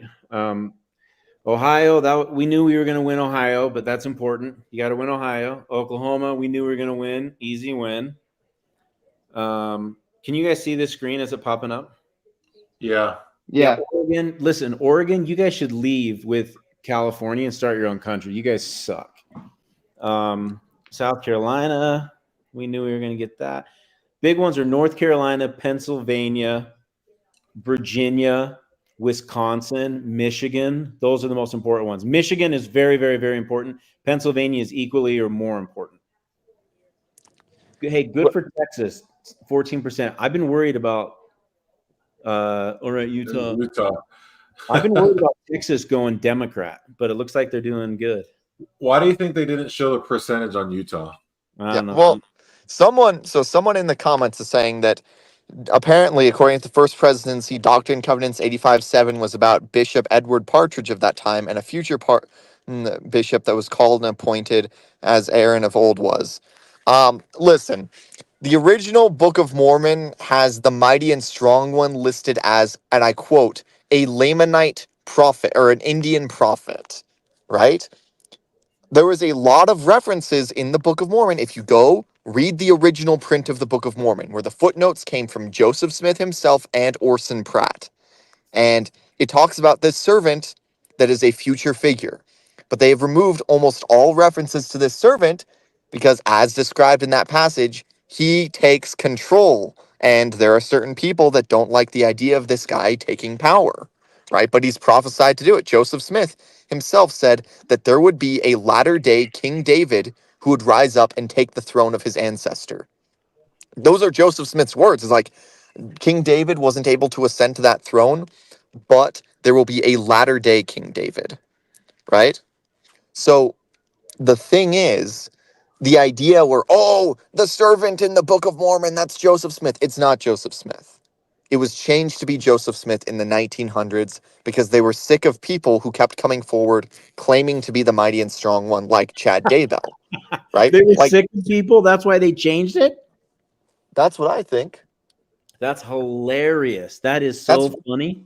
That's what I think, is that because there were all these people who were trying to start their own sects. That's where the joke that Nephi came to me. He told me I'm the Davidic servant. He told me I'm the mighty and strong one. That's where the joke comes from, is because there's been a lot of people who claim to be that guy. And I think it's two-part where it's like, yeah, people are sick of people claiming to be that guy, the servant. And there's also people who will claim, yeah, it's from President Joseph F. Smith. That's the guy who changed the footnotes. But do you know who put the original footnotes? Orson Pratt and Joseph Smith, who saw Jesus Christ in the flesh. And right? Joseph Smith approved Orson Pratt's footnotes. Yes, Joseph Smith said this guy is a future Indian prophet, and Joseph F. Smith removed that. And I'm sorry, but I put Joseph Smith above Joseph F. Smith. Totally. Joseph F. Smith said that he was insecure that he would never see Jesus Christ in the flesh, and we don't know if he ever did. Orson Pratt and Joseph Smith saw God the Father and Jesus Christ together in the School of Prophets. Yeah. Right? So it's a different level of like people we're living with. We're talking about where it's like I consider like Orson Pratt and Joseph Smith to be prophets with a big P. Right? Hey, oh yeah, I completely agree. Let me say something as nicely as I can about oh, I don't got my camera on, about Joseph Fielding Smith. Okay. I've done a lot of research. Once I discovered all this stuff about Brigham Young, I've told my testimony before that I almost left the church because I studied everything I could find about Brigham Young. There was like a 18-month, 2-year period. And I was just like, there's no way we have the priesthood. All of my covenants are null. I'm not even married to my wife, and I'm not even still to my kids. Like that's how bad I was taking it. Right. And so I ended up having a really cool experience with a patriarch who gave me a blessing, and something pretty, miraculous happened where I was like, okay, Brigham was there for a purpose, and the keys and everything was in the saints, right? And whoever would have taken the most saints, if James Strang would have convinced the most saints to go with him, they would have had all the keys, every single thing they needed, right? And it wasn't about who the prophet was. So that led me to study about all of the different prophets. And I went until about like Kimball, and then I kind of knew everybody up till then. But bro, did I have a hard time on Joseph Fielding Smith. That guy was not an honest person, and I'm trying not to speak ill. I'm just calling for what it was. And particularly the thing that bothered me the most was this was post manifesto, and he was giving people callings to go to Mexico and different places to continue polygamy, and like do it in complete secrecy, lying to one person, given an affidavit to the U.S. Congress saying that they completely had stopped it. And prior and post to that, he's giving people callings and sending them to Mexico. And so, I had to be like, okay, he must have really, really believed it and felt like he was not getting away, not technically lying to Congress because he's not doing it in the U.S., but he's doing it in Mexico. And so I say all that to say, if I have to believe who probably interpreted who the Davidic servant was, Joseph Smith or Joseph Fielding Smith, wouldn't even be in a question to me. Yeah. And that's the thing, is like, it's people other than Joseph Smith who are saying, oh, that was Joseph Smith. And I feel like that kind of falls in line with that idea that like, oh, all of these great miraculous things, they've already happened, right? Now, God has given his power to men, and he will no longer perform miracles. Nothing crazy is going to happen. It's just going to be going to Sunday school on Sunday until Jesus returns, right? There's people who want to think that, and it's absolutely not true. God will do miraculous things that will shock the world, and the Davidic servant, or what we call the Davidic servant, because that's like a made up fan name, basically, right? It's not an official title. But this end time servant who comes and who takes hold of the church and who gathers the lost tribes of Israel, people will say it's Joseph Smith. Joseph Smith did not gather the lost tribes of Israel. I've heard people who have these theories that basically Joseph Smith is going to be resurrected before the second coming, and he's going to gather Israel, and he's going to publicly lead the church after rising from the dead. He's going to be like a public figure, like, oh, Joseph Smith's back, and he's going to lead the church and gather Israel, which I think is ridiculous. But I'm not going to bash. I've just noticed that those people think that you're an apostate for believing there's this future Davidic servant. It's like, dude, you think Joseph Smith's going to rise from the dead and lead the church publicly, like in front of the world? Yeah. Hey, I want to make sure I said it right. Joseph F. Smith, the dude who was in like the early 1900s, right? Like this was 1905 when I was talking about. And I may have said Joseph Fielding Smith errantly. So I just want to clarify. This was the early 1900s. Hey, remember what we said the other day? Remember the F. Yeah. We were going over that song. Yeah, you can't F that one up. So when did it change in the Book of Mormon? Was it in that same early 1900s time frame? Yeah, it was by Joseph F. Smith in 1907, I believe, or 1908. Okay. And I think the last manifesto was 1905. That was the second one where they were like, we're not going to do any more. And correct me if I'm wrong about this. Dave, Chad, Jordan, I want you guys to correct me if I'm wrong on this.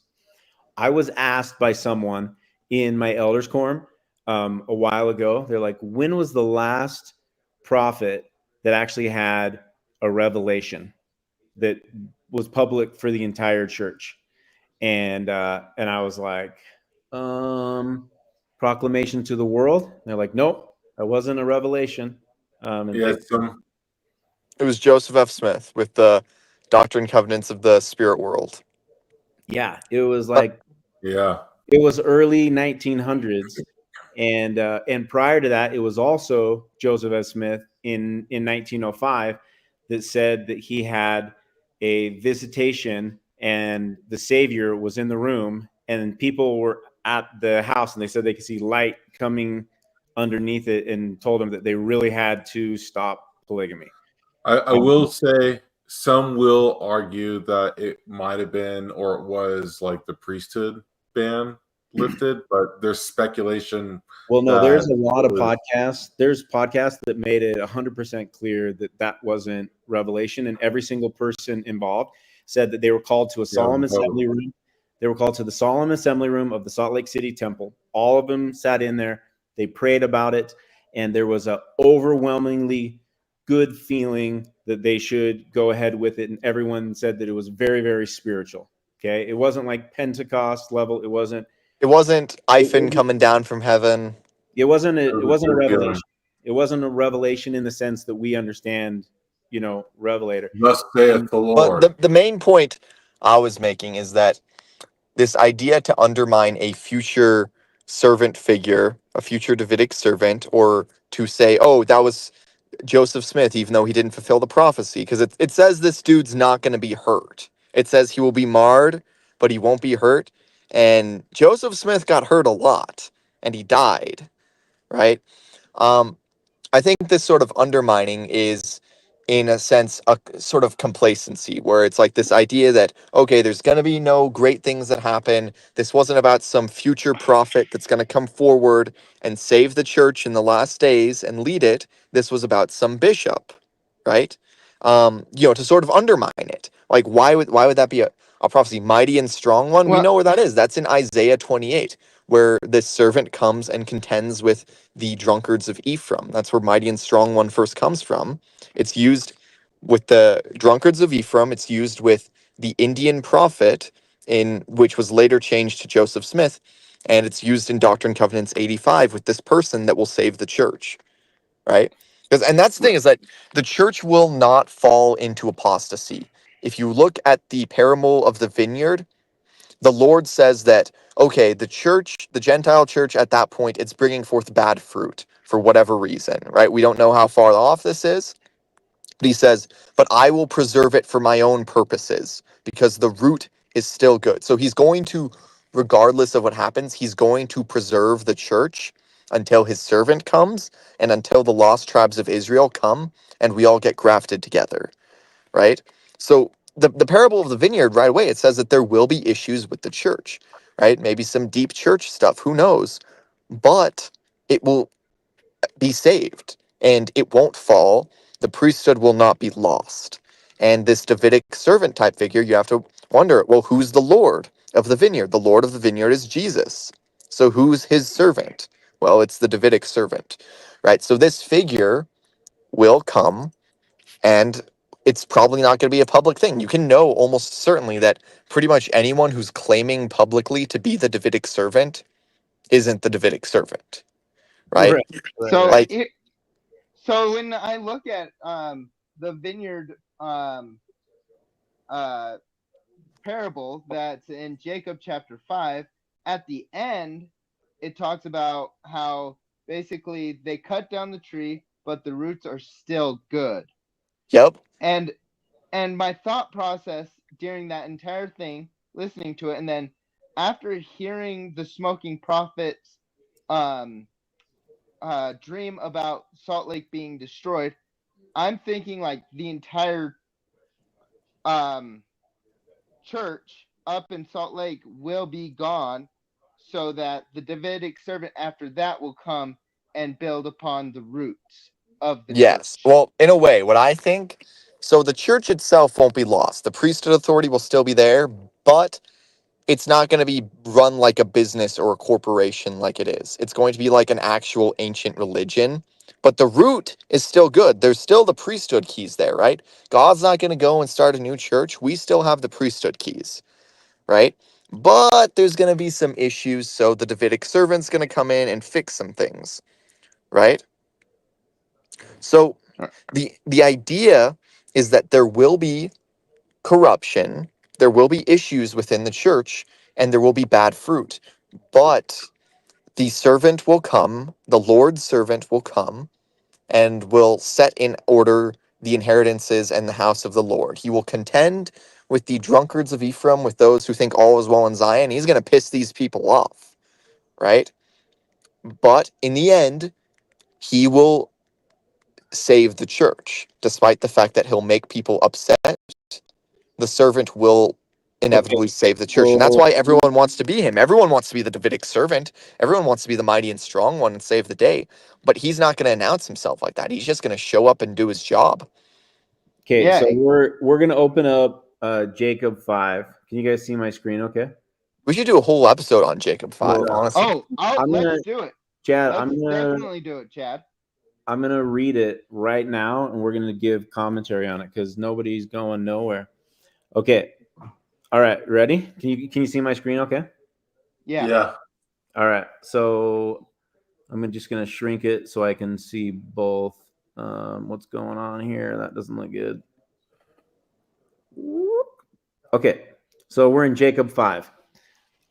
Behold, my brethren, do ye not remember to have read the words of the prophet Zenos, which he spoke unto the house of Israel, saying, Hearken, O ye house of Israel, and hear the words of me, a prophet of the Lord. For behold, saith the Lord, I will liken thee, O house of Israel, unto a tame olive tree, which a man took and nourished in his vineyard, and it grew and waxed old and began to decay. So, Right. So right away, I think we just, because a lot of people, they don't understand it. The tame olive tree is the bloodline Israelites. It is not the people adopted into Israel. It is the Jews, the Native Americans, and the lost tribes of Israel. That is who the tame olive trees are. And the wild olive trees are the Gentiles who are grafted in. We're going to see that. yeah.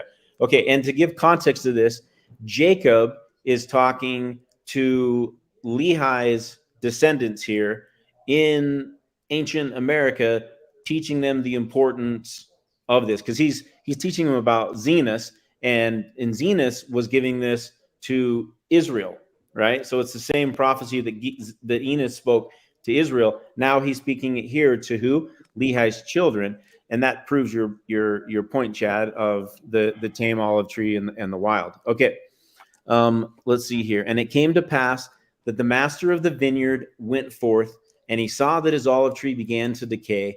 And he said, I will prune it and dig it out and nourish it, and perhaps it may shoot forth tender branches, and it perish not.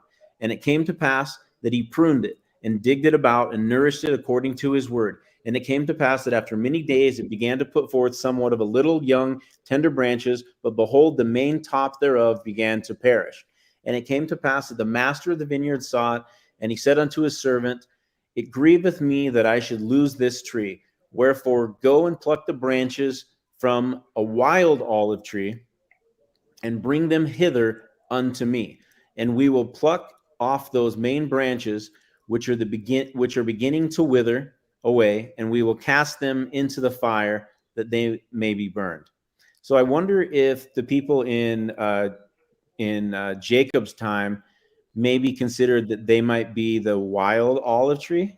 Do you think that's No, I think what it is that so Israel becomes corrupt, and some of these branches of Israel is corrupt. Yes. So they're beginning to bring in Gentiles into the covenant. Right? So the wild could it be, I mean, could it be that the wild tree is Lehi's descendants that left and were never corrupted by the tame branch? And, well, we're gonna see Lehi's descendants later, actually, in this. Okay. Because there's a part where he talks about parts of the tame olive branches which were taken away and preserved and hidden. Oh, okay, cool. Let's keep going. And behold, saith the Lord of the vineyard, I take away many of these young and tender branches, and I will graft them whithersoever I will, and it mattereth not that if it so be that the root of this tree will perish. Okay, it mattereth not that if it so be that the root of this tree will perish. I may preserve the fruit thereof unto myself. Wherefore I will take these young tender branches, and I will graft them whitherso I will. Take thou the branches of the wild olive tree, and graft them in the stead thereof. And these things which I have plucked off, I will cast into the fire and burn them, that they may not cumber the ground of my vineyard. How do you understand this? Because I don't know if I understand. Well, I understand it as there are certain parts of the house of Israel that had become corrupted and needed to be cast out and burned, right? I think it's that simple, is that there were corrupt parts of Israel, maybe in Zenos's time, maybe it's talking about the people who crucified Jesus, right? Because it's around Jesus's time when the Gentiles start getting grafted into the new covenant. Interesting. Okay. I like that. And it came to pass that the servant of the Lord of the vineyard did according to the word of the Lord of the vineyard, and grafted in the branches of the wild olive tree. And the Lord of the vineyard caused that it should be digged out and pruned and nourished, saying unto his servant, It grieveth me that I should lose this tree, wherefore that perhaps I might preserve the roots thereof, that they perish not, that I might preserve them unto myself. I have done this thing. And you want to know something else that stands out? So the Lord of the vineyard, he's called the Lord, and the master. Who's that talking about? Who do we call master? Jesus Christ. Is that Christ? Yeah, Jesus, right? Yeah. So there's Jesus, and then there's Jesus's servant. And want to know in Doctrine and Covenants one name for the Davidic servant? In Doctrine and Covenants 113, can anyone guess it? The root of Jesse. Okay. And the root is still good. Just keep that in mind. Okay. Wherefore go thy way, watch the tree, and nourish it according to my words. And these I will place in the nethermost part of my vineyard. Is these? Yes. This is the Lamanites and the lost tribes. So he's taking away to preserve these branches, a remnant of Israel. He takes them away. Okay. So he's taking away a remnant of Israel and hiding them somewhere in the nethermost parts of his vineyard. So the vineyard is this world. Dude, And he's diversifying his assets. yes. And he's Good taken point. away. So he's taking away the Lamanites and the Nephites and the lost tribes. That's what these can represent. And he's taking away this remnant of Israel to hide them. So I'm going to read it with those eyes. And these will I place in the nethermost part of my vineyard. Whitherso I will, it mattereth not unto thee. And I do it that I may preserve unto myself the natural branches of the tree, and also that I may lay up fruit thereof against the season unto myself, for it grieveth me that I should lose this tree and the fruit thereof.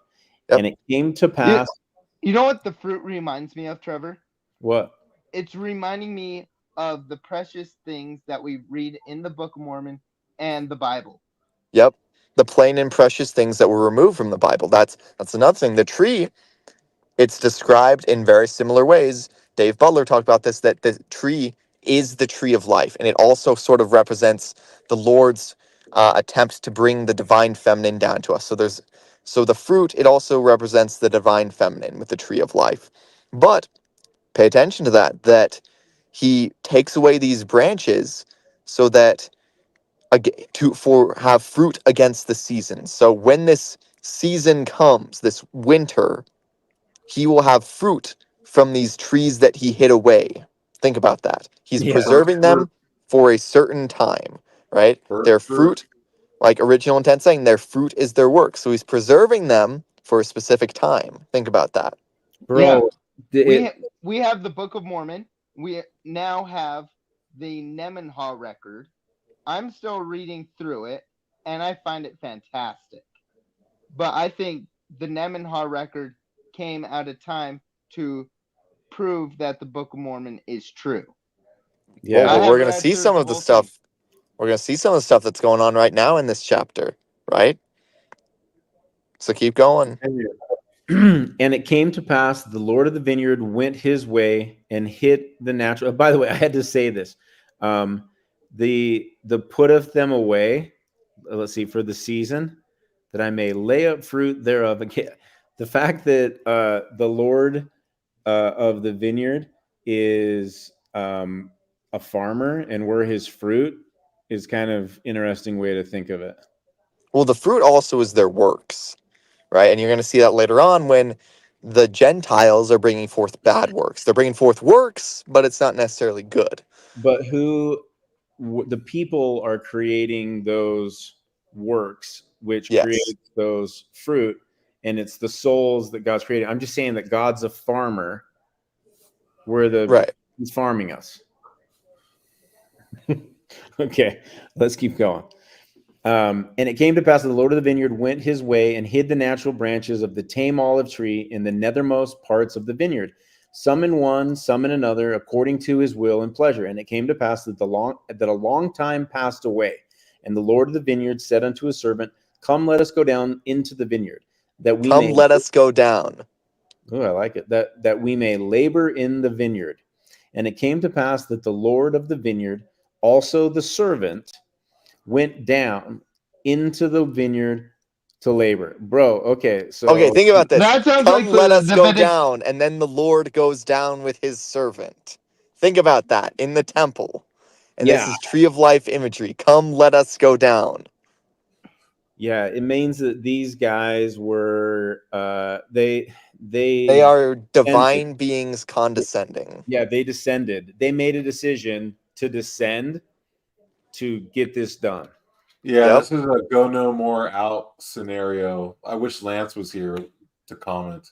How scary and yet courageous would that have to be, that if you like maxed out life and you were like a noble and great one in heaven, and they're like, you got to go back and you're going to forget everything and you got to find your divine calling. This is super, just for the really simple people like myself. I just got to say this is that they are literally going down to take on a body, to forget everything again, to then work in this vineyard with the hope that they'll remember everything to do the work. Yeah, like, and here's the thing, the people who are hearing this parable, they're understanding this. They've been through the temple. The first thing Nephi says is that he knows the mysteries of God. He knows the temple mysteries. And in this parable, that language is being used so they understand who the Lord is and who the servant is, and they are both divine beings. And you could argue it's Jesus and the Davidic servant. You could argue I don't think it's Jesus and the Father, because the Father isn't condescending, right? It's Jesus who condescends, and the Davidic servant is condescending with Jesus, and they're saying, "Come, let us go down." So this was written by people who knew the language of the temple, and they expected their audience to understand that reference. 100%. Yeah, 100%. Okay, and it came to pass that the Lord of the vineyard looked and beheld the tree in which the wild olive branches had been grafted, and it had sprung forth and begun to bear fruit. And he beheld that it was good, and the fruit thereof was like unto the natural fruit. And he said unto the servant, Behold, the branches of the wild tree have taken hold of the moisture of the root thereof, and the root thereof hath brought forth much great strength. And because of the much great strength of the root thereof, the wild branches have brought forth tame fruit. Now, if we had not grafted into the branches, the tree thereof would have perished. And now, behold, I shall lay up much fruit, which the tree thereof hath brought forth, and the fruit thereof I shall lay up against the season unto my own self. Okay, so basically he's saying that whatever he did, grafting these things in, they just produced a ton of good fruit. Yeah. So what I think it's saying is, like, you can see it two ways. And I think it's kind of both. Is one, without these Gentiles who were grafted into Israel through the LDS church, there would be no gospel on earth. The tree would have been lost. The tree of life would have been lost without these Gentiles who were grafted in. And now the LDS church, they're bringing forth good fruits. You can also see it as, well, if the early Christians had not preserved the doctrine of Christ, it would have been completely lost, right? So you can see it multiple ways, but these branches are grafted in, and they are what is keeping the root alive. And without these Gentiles, that's who the grafted in branches are, then that's what's going on. And the reason why I say it's because you can see it both ways, I would say, because someone's saying, I don't think it's the LDS church yet. I think it's the LDS church because the Catholic Church, they weren't God's church with the authority to graft people into Israel, right? These people are grafted into Israel, right? So I think that this is likely the LDS church.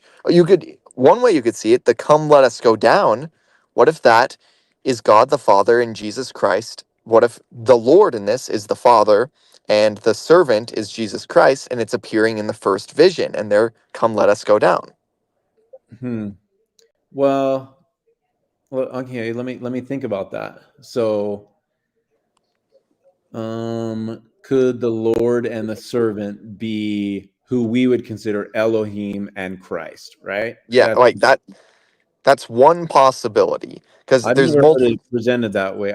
You know how I've always heard it presented is, from the time I've been explaining this in like primary and up, is that it is the Lord, and then it's just like the servant of the vineyard, like the right hand man, his guy, the guy who's like in charge of the vineyard. They both go down to labor in the vineyard, right? And it's not just like the Lord saying, you go do it. Like they both go down. And that's why it makes more sense that's the Davidic servant, because both the Davidic servant and Christ take upon themselves bodies. Interesting. So would that be saying that, I guess we do expect Christ But original intent is saying that this is likely the Gentiles that were grafted in originally by Christ. So it's talking about the original Gentiles who were baptized and that they preserve the gospel. Yeah, so I guess to your point, it could be God the Father and Jesus Christ if you consider the first vision and that kicking off the restoration. If you wanted to look at it that way, you could make that case. Yeah, except for one thing against that is the fact that these people already have the gospel when the servant and the Lord come down. Okay, let's keep reading. Okay, somebody's saying that comes later. I don't know. We'll keep reading because there's 55 verses or more here. 60 some odd. Okay. And it came to pass that the Lord of the vineyard said unto the servant, Come, let us go to the nethermost part of the vineyard, and behold, if the natural branches of the tree have not brought forth much fruit also, that I may lay up the fruit thereof against the season unto mine own self. And it came to pass that they went forth whither the master had hid the natural branch. Have I already read this? Or is No. this okay? And it came to pass they went forth whither the master had hid the natural branches of the tree, and he said unto the servant, Behold these, and he beheld the fruit that it had brought forth much fruit, and he beheld also that it was good. And he said unto the servant, Take the fruit thereof and lay it up against the season, that I might preserve unto myself mine own self. For behold, he said, This long time have I nourished it, and it had brought forth much fruit. And it came to pass that the servant said unto his master, How comest thou hither to plant this tree, or this branch of the tree? For behold, it was the poorest spot in all the land of thy vineyard. Well, here's something. So here's something to make note of. So these natural branches were taken away, and then the Lord visits them too, right? So this is Jesus coming to the Americas. This is Jesus coming to the lost tribes. Yeah, and you could make the case the American Indians had the worst land. Exactly. Okay, and the Lord of the vineyard said unto him, Counsel me not. I knew that it was a poor spot of the ground. Wherefore I said unto thee, I have nourished it this long time, and thou beholdest that it had brought forth much fruit. And it came to pass that the Lord of the vineyard said unto his servant, Look hither, and behold, I have planted another branch of the tree also. And thou knowest that this spot of the ground was poorer than the first.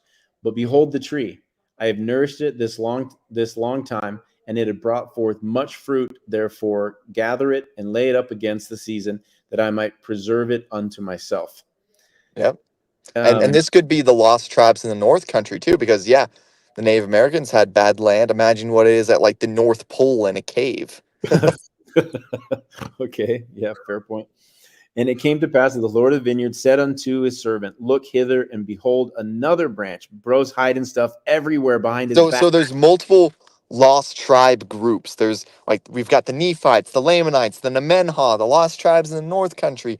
Who knows who else? The white Nephites in the South. Like all these different groups, the Lord of the vineyard is visiting them. Bro, what if it's all the Polynesians and the Maori and all of Haggot's people? Exactly. Like it's all these groups and some of them ones that we don't know about yet. Yeah, I would say the Polynesians have to be in that. Okay, and he said unto the servant, Look hither, and behold the last. Behold, this have I planted in a good spot of ground, and I have nourished it this long time. And only the part of the tree that hath brought forth tame fruit, and the other part of the tree hath brought forth wild fruit. Behold, I have nourished this tree like unto the others. It sounds Okay, like so that is the Nephites and the Lamanites. Think about that. It also sounds like America, but you're right. And it came to pass that the Lord of the vineyard said unto the servant, Pluck off the branches that have not brought forth good fruit, and cast them into the fire.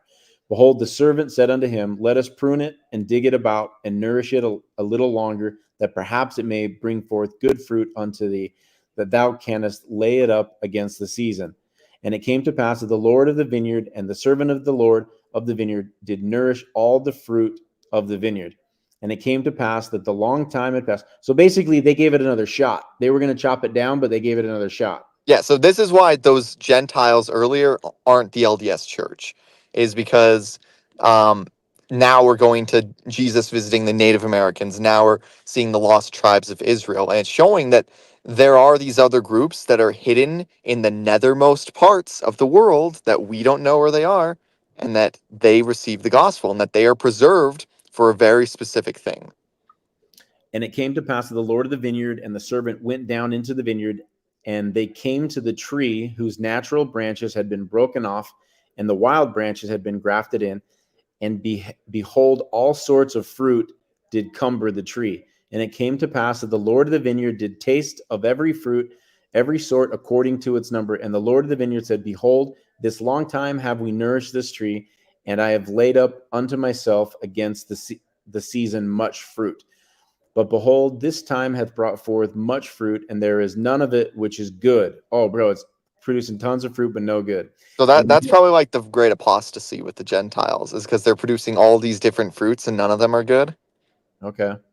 And behold, there are all kinds of bad fruits, and it profiteth me nothing, notwithstanding all of our labors. Now it grieveth me that I should lose this tree. And the Lord of the vineyard said unto the servant, what shall we do unto the tree, that I may preserve again good fruit, therefore unto mine own self? And the servant said unto his master, so Davidic servant to Jesus, or Jesus to his father, behold, because thou didst graft in the branch of the wild olive tree, they have nourished the roots, that they are alive and have not perished. Therefore thou beholdest that they are yet good. And it came to pass that the Lord of the vineyard said unto his servant, the tree profiteth me nothing, and the roots thereof profiteth me nothing, so long as it is bringing forth evil fruit.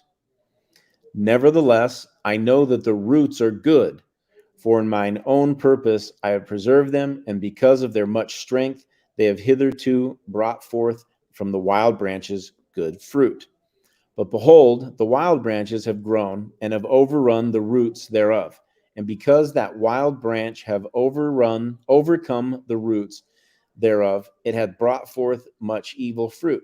And because it had brought forth so much evil fruit, thou beholdest that it bringeth to perish, and it will soon become ripened, that it may be cast into the fire, except we should do something for it to preserve. So who do you think it's talking about at that point? I think that this is like the restoration, perhaps, but it's also the LDS Church, because we're going to have the gathering of Israel here. The gathering of Israel has barely even started, if at all, right? We don't have these people returning from the nethermost parts of the vineyard. Yeah. We still have these Gentiles. So there is sort of a restoration that happens, and the Lord doesn't want to lose these Gentiles. But okay, I'm going to keep going.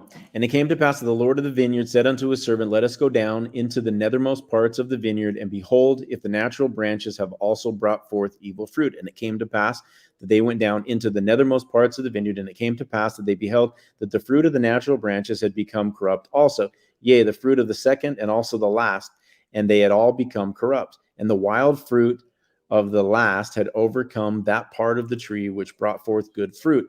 Even the branch had withered away and died. And it came to pass that the Lord of the vineyard wept and said unto the servant, what could I have done more for mine vineyard? Behold, I knew that all fruit of the vineyard, save it were these, had become corrupted. And now that these which have once brought forth good fruit have also become corrupted, and now all the trees of my vineyard are good for nothing, save it be to be hewn down and cast into the fire. And behold, this last, whose branch had withered away, I did plant in a good spot of ground, yea, even which was choice unto me above all other parts of my vineyard. okay, so that's America, a choice land above all other land. Yeah, for sure, dude. And boy, does it sound like today, dude. We're all like, how many of us are okay? And so I don't think we're to the point where all of us are bad yet. In America, there's still enough people that he's not going to fire us down yet. Okay, and beholdest this last, whose branch, okay, I did that. Okay, and thou beholdest that I also cut down that which cumbered this spot of ground, that I might plant this tree in the stead thereof. And thou beheldest that a part thereof brought forth good fruit, and a part thereof brought forth wild fruit. And because I plucked not the branches thereof and cast them into the fire, behold, they have overcome the good branch, that it had withered away. So And the now, Lamanites overcame the Nephites. okay. And now, behold, notwithstanding all the care which we have taken of my vineyard, the trees thereof have become corrupted, that they bring forth no good fruit. And these I had hoped to preserve, to have laid up fruit thereof against the season unto mine own self. But behold, they have become like unto a wild olive tree, and they are of no worth but to hewn down and cast into the fire, and it grieveth me that I should lose them. But what could I have done more in my vineyard? Have I slackened mine hand that I have not nourished it? Nay, I have nourished it, and I have digged it about, and I have pruned it, and I have dunged it. And I have stretched forth mine hand almost all day long, and the end draweth nigh. And it grieveth me that I should hewn down all the trees of my vineyard and cast them into the fire, that they should be burned. Who is it that had corrupted my vineyard? Who is that? Who is it that has corrupted my vineyard? That's an interesting question. He's pissed, bro. Right? Absolutely. Yeah, he's totally pissed. Okay, and it came to pass that the servant said unto his master, is it not the loftiness of thine vineyard? Have not the branches thereof overcome the roots which are good? And because the branches have overcome the roots thereof, behold, they grew faster than the strength of the roots, taking strength of themselves. Behold, I say, it is not this cause that the tree of thine vineyard have become corrupted.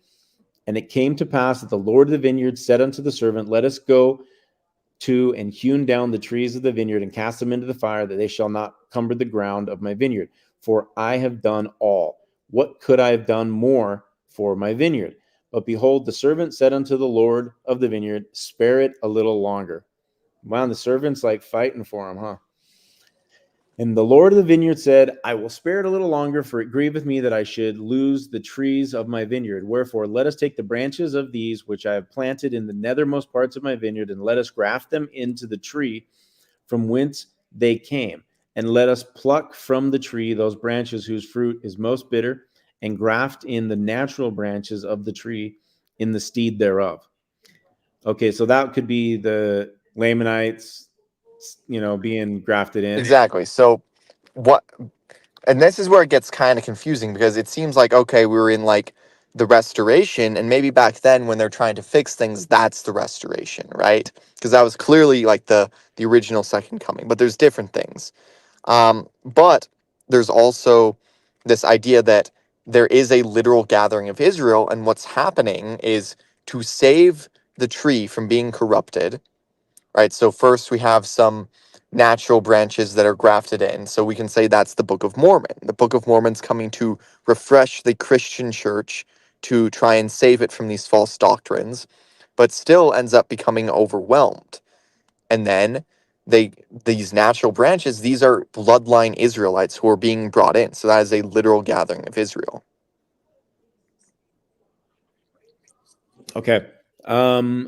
Hey, people that are watching the live stream, we've got probably only like 10 more things, and then we want to open up to any questions or comments or ways that you guys have interpreted this maybe differently, or insight. If you can put them in the comments. I've seen a bunch, but we haven't been able to keep up with the live feed. So if you do have feedback, questions, comments, clarifications, I'd love to hear them. I'm enjoying this. We're getting close, and at the end, we'll do questions, is what I'm saying. Okay, so wherefore let us take the branches of these which I have planted in the nethermost parts of my vineyard, and let us graft them into the tree. Okay, I read that. And this I will do, that the tree may not perish, that perhaps I may preserve unto myself the roots thereof for my own purpose. And behold, the roots of the natural branches of the tree which I planted whitherso I would are yet alive. Wherefore, that I may preserve them for my own purpose, I will take the branches of this tree, and I will graft them in unto them. I will graft into them. I will graft in unto them the branches of their mother tree, that I may preserve the roots also unto myself. And when they shall be sufficiently strong, perhaps they may bring forth good fruit unto me, and I may have glory in the fruit of my vineyard. And it came to pass that they took from the natural tree which had become wild, and grafted in the natural tree which had also become wild. And they also took of the natural trees which had become wild and grafted into their mother tree. What does that mean? Do you have any insight on that, Chad? Well, it seems like these branches that have become wild, those might not just be, so we know that there's the lost tribes in here, but there's also like these remnants of Israel that are scattered amongst the Gentiles, right? And Israelites who have become like the Gentiles. So there's that. Okay.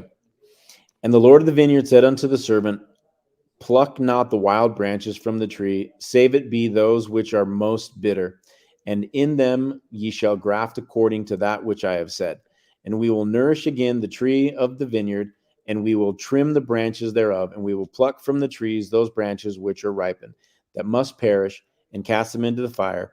And this I do, perhaps, that the roots thereof may take strength because of their goodness, and because of the change of the branches, that the good may overcome the evil. And because that I have preserved the natural branches and the roots thereof, and that I have grafted into the natural and I have grafted in the natural branches again into their mother tree, and have preserved the roots of their mother tree, that perhaps the trees of my vineyard may bring forth again good fruits, and that I may have joy again in the vineyard and in the fruit of my vineyard, and perhaps that I may rejoice exceedingly that I have preserved the roots and the branches of the first fruit. Wherefore, go and call servants. Okay, so this is the Lord probably talking to the Davidic servant, And the Davidic servant is calling his servants. Yeah, that we may labor diligently with our might in the vineyard, that we may prepare the way, that I may bring forth again the natural fruit, which natural fruit is good and the most precious above all other fruit. Clearly reference to the tree of life. Yes. So this also has to do with the divine feminine. And maybe, just maybe, these bad fruits of the Gentile tree have something to do with the warnings of Jacob too, because of the divine feminine connection. Well, say it in plain English. You're saying polygamy? Yeah. Where the root is still good and it's preserved, but maybe, because like what Dave Butler said about it being a metaphor of it having to do with the divine feminine as well, right? And the correct way in order to introduce the divine feminine, because the divine feminine, when you try and introduce it, always becomes corrupt and becomes these fertility cults, right? So it's the Lord trying to figure out the right way to introduce that as well. Yeah, and there's a lot of podcasts out there that are saying this, and that are saying that this is talking about and they're also bringing in the Nemenha. This is talking about the church, that the root is good. They have the keys and everything, but it's like wild branches growing that aren't producing great fruits. Yeah. Yeah. I mean, This is all remarkable. Lots of people are talking about that.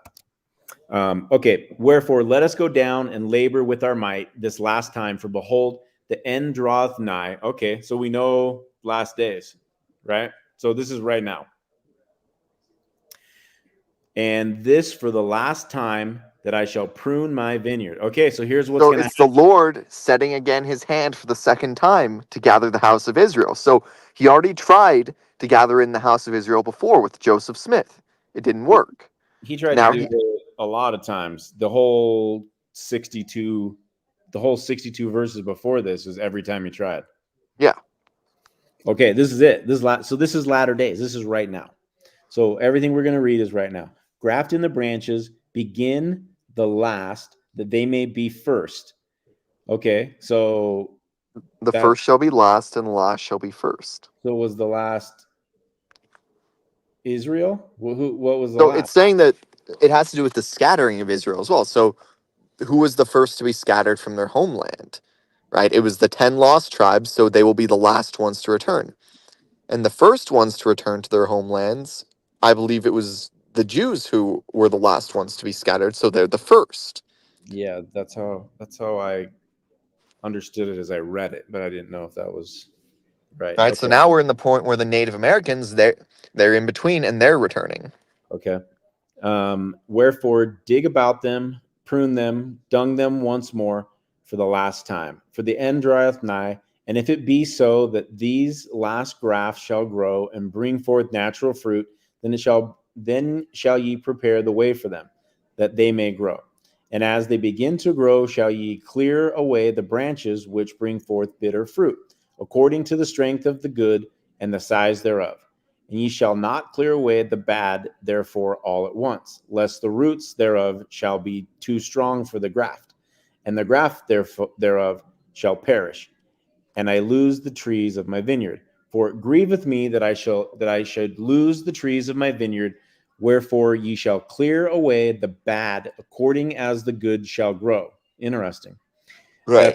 So if that's like the war plan, it's like you can't just take a tomahawk to this. You have to add good as you're pulling away Yeah, bad. and you can't just like, because right now we have all these rotten fruits in the church, like people in the church office building who have associations with the WEF and stuff, but you can't just hack out all these people with these corrupt beliefs because it would devastate the structure of the church.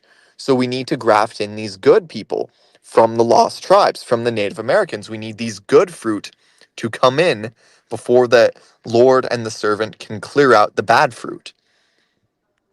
Interesting.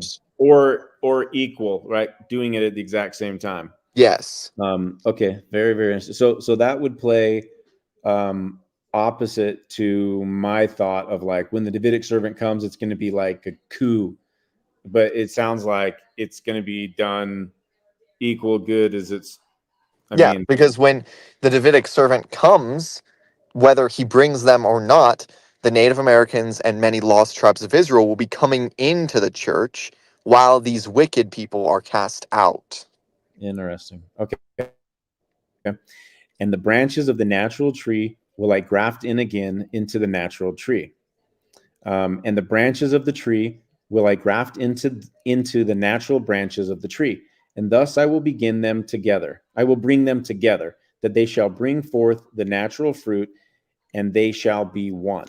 And the bad shall be cast away, yea, even out of all of the land of the vineyard. For behold, only this once will I prune my vineyard. Interesting. And it came to pass that the Lord of the vineyard sent his servant, and the servant went and did as the Lord had commanded. And he brought other servants, and they were a few. Interesting. So the Specifics. Davidic servant, he's going to have other Davidic servant people with him. Wow, that's I've heard that from a few people that there's not just one Davidic servant. There's a main one, but he's going to have other Davidic servants with him. Yeah, I think I've heard as many as 5 Davidic servants from different people. I'm not saying I agree. I've heard that there's one Davidic servant and a quorum of 50 members who follow him. I've heard as many as 50. A few, anywhere from 5 to 50 then. Okay. Original intent says the few is the 144,000. Okay. I like Wow. that. I like that. That Pretty actually good. that makes But- sense to me. But the book of Enoch, it talks about in the last days, the elect one coming with his elect ones. Huh. Yeah, that's true. I do remember that from Michael B. Rush. Okay. I have to move. I have 2% battery. So I'm going to turn my camera off, but stay on, and I'm going to go move to where my plug is. So start talking while I do that. Yeah, this is mind blowing. I would like to go more in depth on this chapter. But isn't it crazy that this has been in the Book of Mormon the whole time and you've never noticed this? And it's like, oh crap, this is what's talking about. Like the Davidic servant's right there in Jacob 5. And he's a divine being who condescends with the Lord. Yeah, that's another good point. Let us go down. It says that over and over again in this parable. Whenever the Lord and the servant enter the vineyard, he says, let us go down. Well, there's also multiple people in the vineyard at the end. And Yeah, so now the servant in the last days, the Davidic servant, is coming with his other Davidic servants that are with him. So the main Davidic servant is coming with these other Davidic servants. yeah, Yeah, it's exactly what it says. That's word for word what it says. And it says, and they are a few, and a few could be as few as 5 or 144,000. I really like the concept of 144,000. It makes a lot of sense to me. right? Yeah. Dude, like, think about like the Davidic servant's gonna pull up to the vineyard to cast out the rotten fruit, and Like he's gonna it's have his boys with him.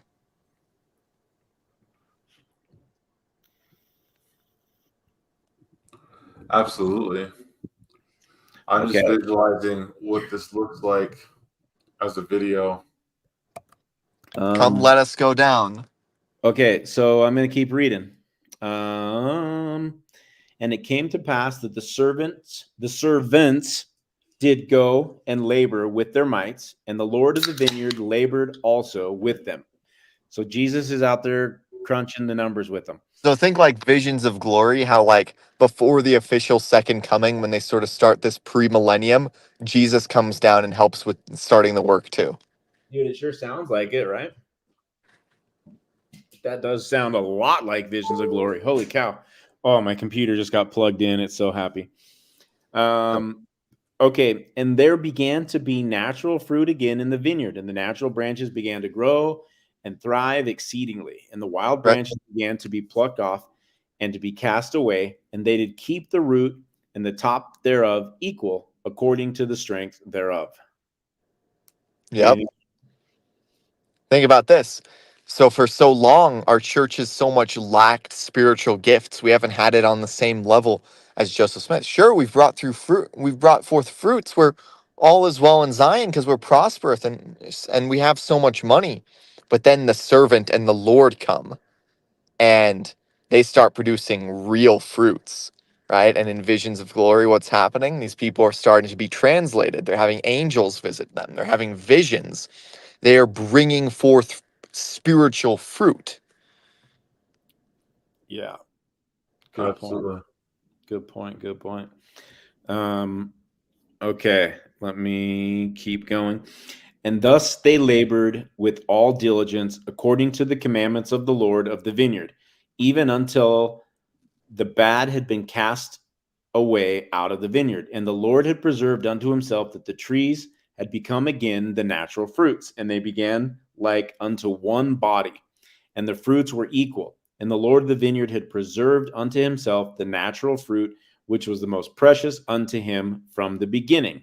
And it came to pass that when the Lord of the vineyard saw that his fruit was good, that his vineyard was no more corrupt, he called up his servants and said, he called up his servants. That means they go back up to heaven, and said unto them, behold, for this last time have we nourished my vineyard, and thou beholdest that I have done according to my will, and I have preserved the natural fruit, that it is good, even like it was in the beginning.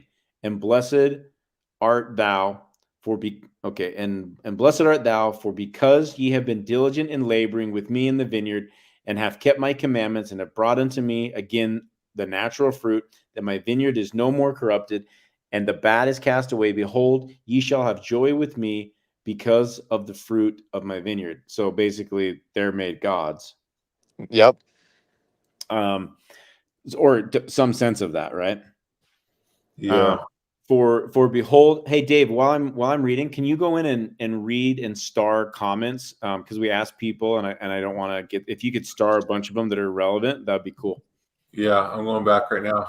Okay. For behold, a long time will I lay up the fruits of my vineyard unto mine own self against the season, which speedily cometh. So that's talking about the second coming.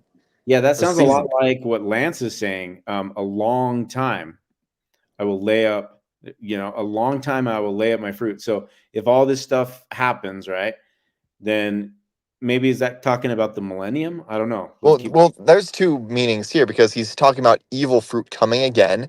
And we know that after the millennium, there will be this great battle between the angels and the demons. So it could be that. It can also mean that we're misinterpreting some of this, and all of this refreshing the tree was the restoration. And it's predicting that, there's going to be bad fruit that comes again. And that's talking about more so the Davidic servant stuff.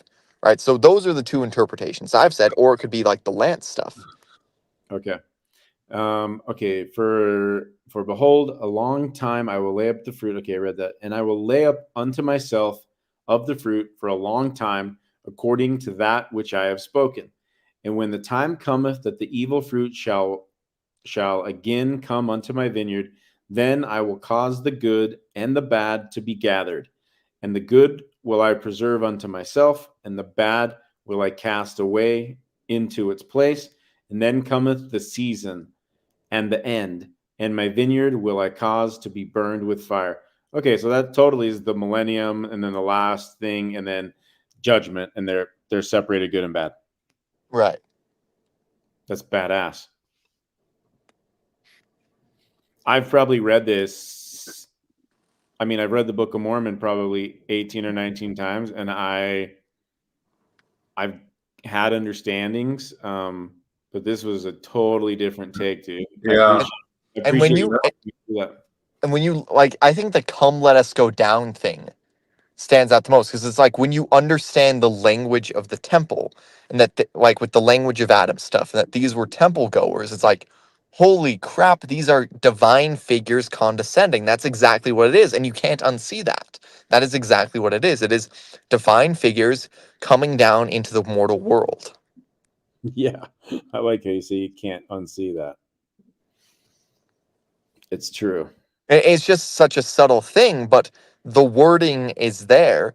Oh, he took the entire endowment from Freemasonry. Dude, that's a line from the endowment, and it's in the original Book of Mormon. Yeah, way before he was a Mason. That's in like all the Babylon mystery schools and the Greek the Greek mystery schools as well. Okay, let's read these starred things. Okay, I'm gonna start. I'm going backwards. I started from the bottom, going backwards in time. So should I start at the top or the bottom? Start from the bottom, most recent. I mean, you could start from the top. I'm just not back far enough. Okay, I'll start on this. Here we go. The Gentiles are the second to the last. That is why when the times of the Gentiles ends, it is the time of the Jews. Okay, do you agree? Everyone agree with that? Yeah, sounds right to me. Well, here's another one too, actually, related to that. This is further back. The first last means the Jews will be the last gathered. The first being last means the Jews will be the last gathered. Okay, I don't know which one of those is. So I'm glad you pointed out there's another take. I'll Google that. I wonder if we should chat GPT that, see what it thinks. David, go into chat GPT and ask it what you got to find out what scripture that's in. But it'd be interesting to see what ChatGPT's interpretation is. Okay, this is kind of cool. Just side note: Trump 230, Harris 209. So wonder why it's taken so long. Maybe we just expected it to take so long, and people thought it was going to be a week. Interesting. We will end by going through the map of the election, guys. Once we're done with this, we'll toggle over to that.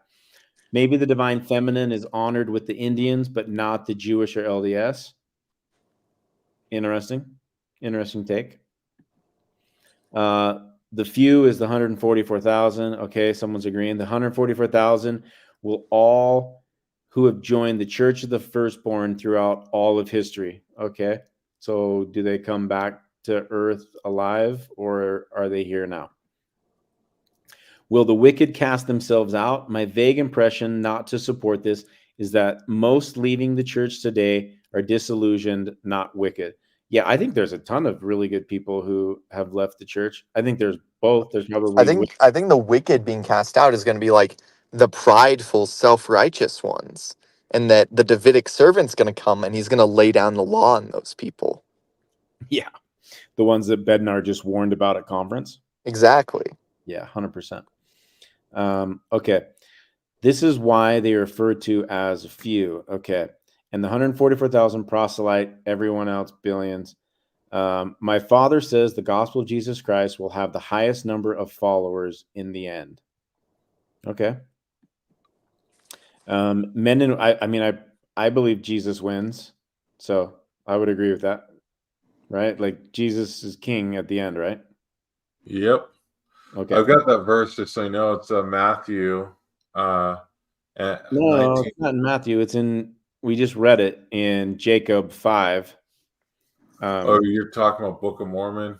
Yeah, we want to find the part in Jacob 5 that we just read where it was referencing the first and last and who is first. We want to see if it's Israel or if Israel's last. Okay. And there's a scripture that's in there. Okay. David, you are going to grow old reading all of OJ's comments. Okay. Elevated Community Link Plus, perhaps in name only. One example, the Relief Society used to stand alone organization with its own budget and agency. Then the priesthood took over. Well, the priesthood didn't take over, Andra. What happened was Brigham Young unincorporated it because he was moving to Utah to build Deseret, and they were a force to be reckoned with, and they had a ton of power, and they didn't like what was going on with polygamy. And so Brigham Young unincorporated it. And then once they were back in Utah, I don't know, 14, 15 years later, they reinstated it and they clipped it of a lot of the powers that it had. So let's see here. We go more.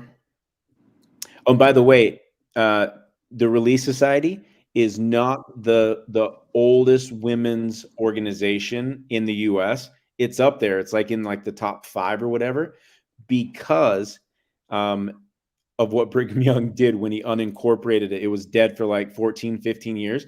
Had they not done that, if you went back to the original date that the Relief Society was founded and then unincorporated and then reincorporated, we would hold the record, the worldwide or the American record for the oldest female organization, women's organization. Is that funny? Brigham Young, dude. Let's see. Okay, guys, very important part is coming up about how we fight or don't fight the bad guys. Okay. Dude, if we don't get to fight the bad guys, I'm pissed. If we don't get to fight the bad guys, I'm becoming one of the bad guys so that we can actually have some cool bad guys. Right? Bro, I'll fight you. If you turn bad, I'll totally fight you. Dude, thank you. And it will actually make it a good story. Yeah. There's got to be fighting, of course. Okay. Once the saints are humbled enough, most will come back, even other religions. Yeah. I mean, if we go through like a Visions of Glory experience, it'll be immediate. Yes, that's what Mitiga and we are working towards. Hey, Trevor, I just sent you my ChatGPT's answer to that question. Dude, all I'm saying is, like, if there aren't some cool bad guys to fight, I may or may not end up becoming the false prophet of Revelations so that we can have a good battle. That's all I'm saying, is that it would make a better story and it would make everyone's time way more worth it down here if there's actually some big bad guy to fight. So if he doesn't show up, someone's going to have to do it, you know? Okay, Israel is last. And it makes sense, the explanation that David found. You want me to read it, or can we just read it just real quick? It's short. Okay. It says, yes, in the context of Jacob 5, Israel can be seen as becoming last in receiving the fullness of the gospel after initially being first. The allegory portrays a period when Israel, once chosen and blessed, falls into apostasy, leading to the gospel being spread to the Gentiles, the wild branches. This shift allows others to come into the covenant and receive blessings, making Israel last in timing. That makes sense? Yeah. Agreed. Okay, let's see if there's anything else. Anything new that popped in there, Dave? I added this dust of the earth. I thought this was a cool comment.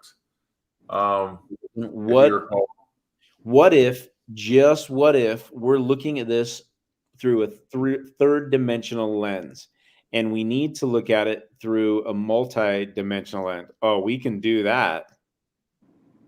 We can do that, bro. We've been talking about timelines since we started this podcast, and collapsing timelines and shrinking the possibilities. And we talked about the Nineveh effect, right? And And the Jericho wall, remember that? Yeah, dude, Jericho. that was crazy. Yeah. So LDC, consider the Nineveh effect, right? And the Davidic servant and his servants are basically going to be here on earth, laboring with the Lord, producing good fruits, so that they're not hewn down, right?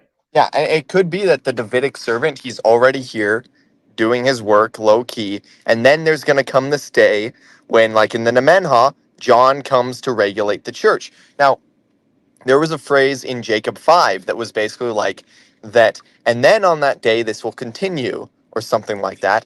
I don't remember what the exact phrase was, but it was very similar to Samuel in the Nemenha record when it says, and then on that day will the restoration continue unhindered, right? It reminded me so much of that, and it's the same thing. It's because John regulating the church, well, John's obviously going to be with the servant when he regulates the church. When John and the three Nephites show up, the mighty and strong one will be there. Like, imagine just the squad pulling up and saying, the church is ours now, and casting out the bad fruit because they've brought in enough good fruit. And that's one thing I've actually noticed happening, is that, like, a lot of these people that I've met that are recently being converts, they're not like some normie LDS types. They're like esoteric, mystical. I had a vision of Jeffrey R. Holland telling me that I needed to join the church, and after a missionary came to my door and told me that he was sent there to talk to me. That's a real guy I'm talking about, and we're going to have him on, right? People who are having these spiritual experiences and bringing forth good fruits are joining the church. So while other people that maybe they grew up LDS and they were culturally Mormon, but they don't believe any of the like esoteric spiritual stuff, and they're leaving, at the same time people who are bringing forth this spiritual fruit are joining. Yeah. I added some good comments in there. One from Diego. I met him at the Book of Mormon conference, Rod Meldrum's event. He had an interesting comment there. He was more of the later, further back, towards the top, should be. Was it the one about the church claiming the Relief Society, or? No, give me a second. I can pull it up. Fox News? Trump 2030, Harris 216, Fox News? Here it is. Polynesians are a part of the people left with Haggith. It was confirmed in the Nemenha and records by Chief Cloudpiler. And I think this was in reference to Jacob 5 as well. Yeah. Yeah. I think I remember when that came in the chat. It's when they were talking about the Lord of the Vineyard hiding the natural branches at the nethermost parts of the vineyard. And it's like when we were talking about, okay, well, that's probably the lost tribes. And we know who those who were put in a choice spot of land were. That was the Nephites and the Lamanites. And I think that's one of the big things that we can get out of this, is that it tells us there were other groups like the Nephites and Lamanites that Jesus Christ visited that have records of him, and that they were all over the world, in the most nethermost parts of the world, that the Lord visited them. Right? And that sort of goes too, like the Lord visited them with his servant. That kind of goes into the Davidic servant Holy Ghost theory, right? That the Lord visited them with the Holy Ghost. Yeah. It was in somebody needed clarification on the Relief Society thing. In 1845, Relief Society was suspended.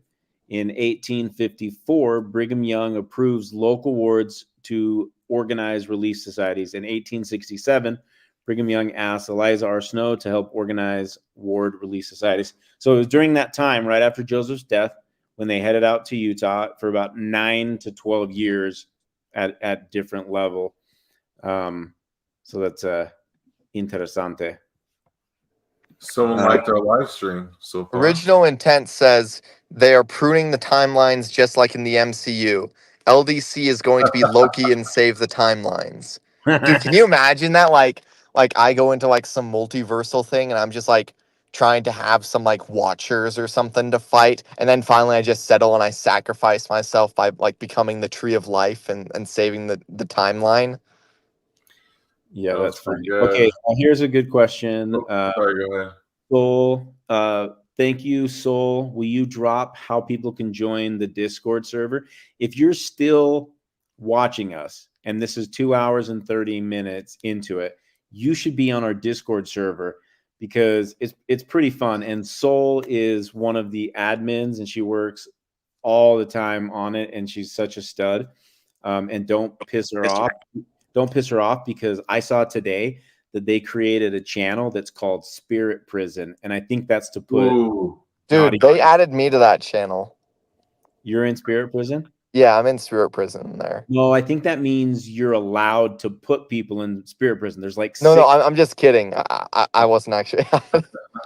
You might be assigned the ability to. I think there's like 6 people that can put people in Spirit Prison. But so we have like the keys of death and hell in the Discord and can go to Spirit Prison. Yeah, dude. So Soul, I want you to put the Discord server link in the comments, and we'd love you guys to join and interact. We gave away $50 in October for the person who put the funniest LDS meme, and we're just going to do stupid stuff like that. We're just going to take our money from YouTube revenue that we're making and put it in dumb little things, but make it fun. So I don't know if you can follow that link, but hopefully Soul can put it in the chat because then it'll be easy to link. The Spirit Prison channel looked like a cool collection of people. Oh, dude, all the cool people are in Spirit Prison. Speaking of Spirit Prison, so right now I was just at the gym. I'm gonna have to go back there in a minute because I only got in a couple workouts. But I'm just in this random park right now, right? And I'm just like, I keep looking around and I swear there's like a shadow or something out there. It's so creepy. Like I'm just in this random park. I don't like that. Okay, here's how we're gonna end the show and wrap this up so everybody can go do their stuff and we can look at the elections. I'm gonna share the election results because we haven't looked at them in about an hour, and we're just gonna comment as these things are coming in. Okay, so dude, Bernie Sanders is still a politician? yeah, dude, he's a senator of Vermont. I'm gonna go all the way back to go to Utah. I want to see who won alphabetically here. Now, sometimes they'll cycle through senators and then they'll get to president. That's what it looks like. We'll speed it up. I want to see who won in Utah. I swear, if it's Cox again, Mr. WEF slave. Is that any bigger? Okay, what are we looking at here? Hold up. There's something, I don't know if I missed this, but there's something in Visions of Glory about using portals to go back in time. Whoa, sign me up. Dude. Imagine that, like, when the Visions of Glory stuff goes down, we're going to have to go back to 2020 through a portal and stop COVID. Hopefully somebody opened a portal that the time travelers can get through. Hopefully. It'd be sick, dude. Hey, we have to make Utah, a Curtis wins. They're just going through Senate right now, and then it'll cycle. Bernie wins. No big surprise. What's important is there's a gain right there. Okay. If it's an incumbent, it doesn't matter if it wins. What matters is if you see the yellow gain thing pop up on these senators. So a Republican so far that I've seen has 1 gain. Is Utah in there? I want to see what's going on with Utah. It just showed the senator Curtis and that Cute girl. Cox Good won. Cox. There it was. Okay, let me go back. Doo-doo, doo-doo. Doo-doo. Doo-doo. Doo-doo. Doo-doo. Dude, all I'm saying is that when the Davidic servant comes and burns the rotten branches, that Governor Cox is going to be one of those rotten branches that's cast out. You like him that much, huh? I Okay. mean, you'll know them by their fruits. North Carolina, that's big right there. Okay, we're coming up.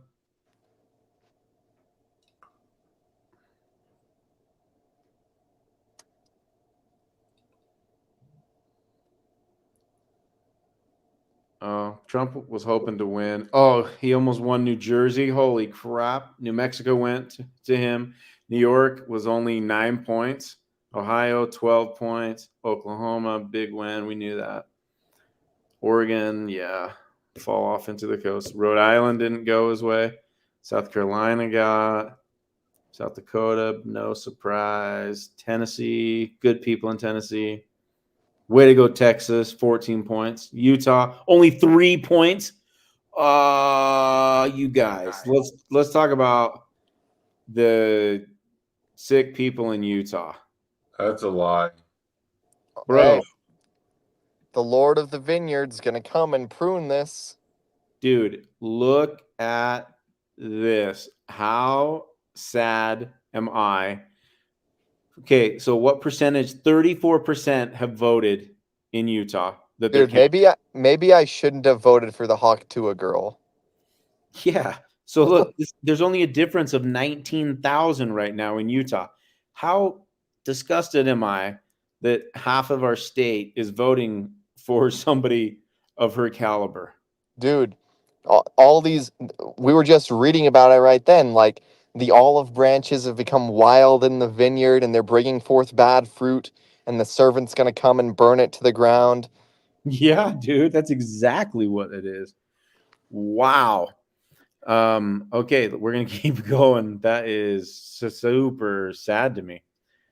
They called Virginia for her, it looks like. That was a toss-up state, Virginia. Trump thought he might be able to win. Now we're back at senators. So that's all we know. They're not showing any other good stuff. Okay, you guys want to call it a wrap? Yeah.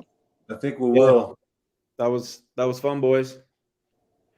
Thanks to everybody in the chat who hang Made this tough with fun. us. Yeah, we appreciate you guys, and we'll be doing some more live streams late at night. Hopefully in our studio by Christmas time. This is I'm not sure, Diego, what this is. Is this called, or are you watching it live on television? I'm not sure where this number's come from. Pretty, that says Trump 246 electoral votes, not Hillary, Kamala 182, Harris 182, and so you need 270 to win. So he's 24, almost there. Yeah, and one thing I'd like to leave off on is, like, let's say worst case scenario, Ezra's eagle happens, the Antichrist rises. What you need to do is go to the temple and follow the directions of the endowment, because it is teaching you how to receive revelation, is giving you the power to receive revelation, to receive angels, and get direct guidance from God, because that's what we're going to need in days ahead, right? Because there's going to be bad stuff. And, we're going to need some angel power. There's going to be some supernatural crap that's going to be going on, right? There's going to be demons. We're going to need angels. And I mean, like, literal appearing, glowing angels, not like, the angels helped me and whatever. It's like, no, like literally just coming down in a beam of light type stuff. You've heard Michael B. Rush talk about it. He says that Adam and his angels are going to come down at the last battle because we're getting conquered, and it's that bad that he has to come down and intervene. And the way that Rush describes it is like they're going to be like extraterrestrials coming down into Earth to intervene in war. That's intense. That's freaking intense. And that's what the scriptures say, guys. Yep. That's So hey, what the scriptures say. the point is we can't change the events that are going on in the world, but we have time. We have time before these bad things are supposed to start happening to spiritually prepare ourselves and become the best version of us we can be. It is time to go internally and to change ourselves into somebody better than who we are, to be reborn, to get a new name, and to become someone new. Yeah, I first have to build that temple out of guns. Do you think I have enough time? Dude, you got enough time. Okay. It's a lot of guns, dude, but it's for a good cause.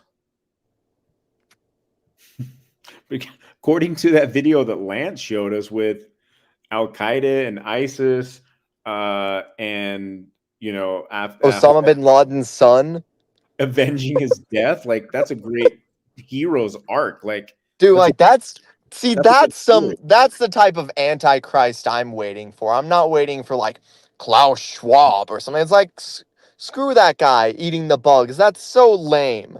That's such a lame like villain origin story. Like an Austin Powers villain, basically. Dude, like Dr. Evil. We just heard the fruits of the Antichrist. He's going to be raising the dead. He's going to be bringing lightning from the heavens. He's going to be you bringing unlimited food with him, probably energy, probably clean energy, and being able to make famines or disease on people that won't submit to him and follow him, right? Like this bro's not going to be Klaus Schwab Antichrist, right? Like Klaus Schwab isn't even a lowercase Antichrist. He's a piece of shiz, is what he is. He's a pawn. Yeah. He's like, it's like in the anime or whatever where there's like these people and you think that they're like the villains and then the actual villain like reveals himself and he's like, I was just using you all along, and then they just like are used as a sacrifice to revive some ancient demon or something. That's what's gonna happen with like the World Economic Forum. They're gonna be like, wait, you mean we're not making a breakaway civilization and going into space in Agartha? Dude, yeah, it was all part of my plan. You're a sacrifice, and then they're just gonna get cooked. Dude, plot twist. The Enzyme Peak and the WEF do a merger and acquisition, and now they're like 2 trillion, and they become like the financial orchestrating arm of the Antichrist. No, I think that the Davidic servant's gonna put Enzyme Peak in their place and they get all their money. And then it's gonna be like a money war between the Davidic servant and the Antichrist. And then John's gonna come with his billions of Bitcoin. Do you think that we would be excommunicated for talking about Enzyme Peak like this? Or do you think they would just be like, hey, don't say that anymore, that's stupid? Like, what do you think?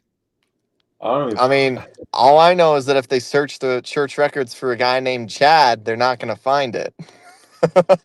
Okay, Dave, what are they gonna? Okay, so do you think you're gonna get a phone call from your bishop and say, Dave, quit saying that about Enzyme Peak? It's funny, I haven't said a single thing. I've only been listening to you guys. Oh, very interesting. Okay, very well played. I'm not gonna call. No one knows who I am. Very well played. Okay, well, when they call me, I'm gonna say I was reading from the scriptures. I was reading from the scriptures on a podcast, and we talked about a interpretation, many people's interpretation, and we read Jacob 5. Okay, give me a break. Okay, I feel better about it. I had to walk myself through that. Enzyme Peak, here's my shout out. I love Enzyme Peak. For the record, everything I've said in this video was a joke to make fun of like how terrible those anti-Enzyme Peak people are. I love Enzyme Peak. They deserve trillions and trillions of dollars. Listen, and they are not associated with the WEF. I love them. Okay. This was all a joke. All right, here's what I have to say. I can't tell if you're tongue-in-cheek when you're saying that or not, or if you're just saying it to protect yourself, or if you really believe that. But Here's how I really believe. And this is the only thing that I would say negative about Ensign Peak. How come we're not at $1 trillion?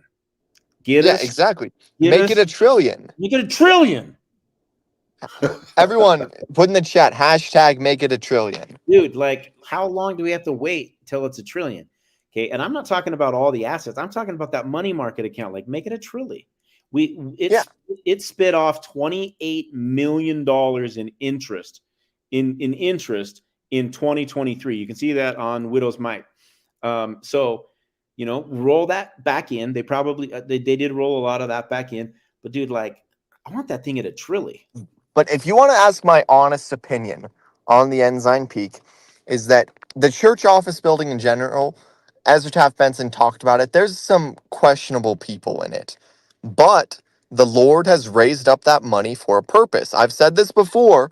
I talked to the Holy Ghost. I had a full-blown conversation when I was freaking out about the Great Reset stuff, and I was told by the Holy Ghost that the resources that the church has, all that money, will be used. And then I found out later they're competing with Bill Gates to buy up farmland. So obviously it's not all bad, right? But I think it's silly to think that there's not some people behind the scenes that we don't know their names who have uncapped pay that maybe are misusing that, It's not crazy to wonder.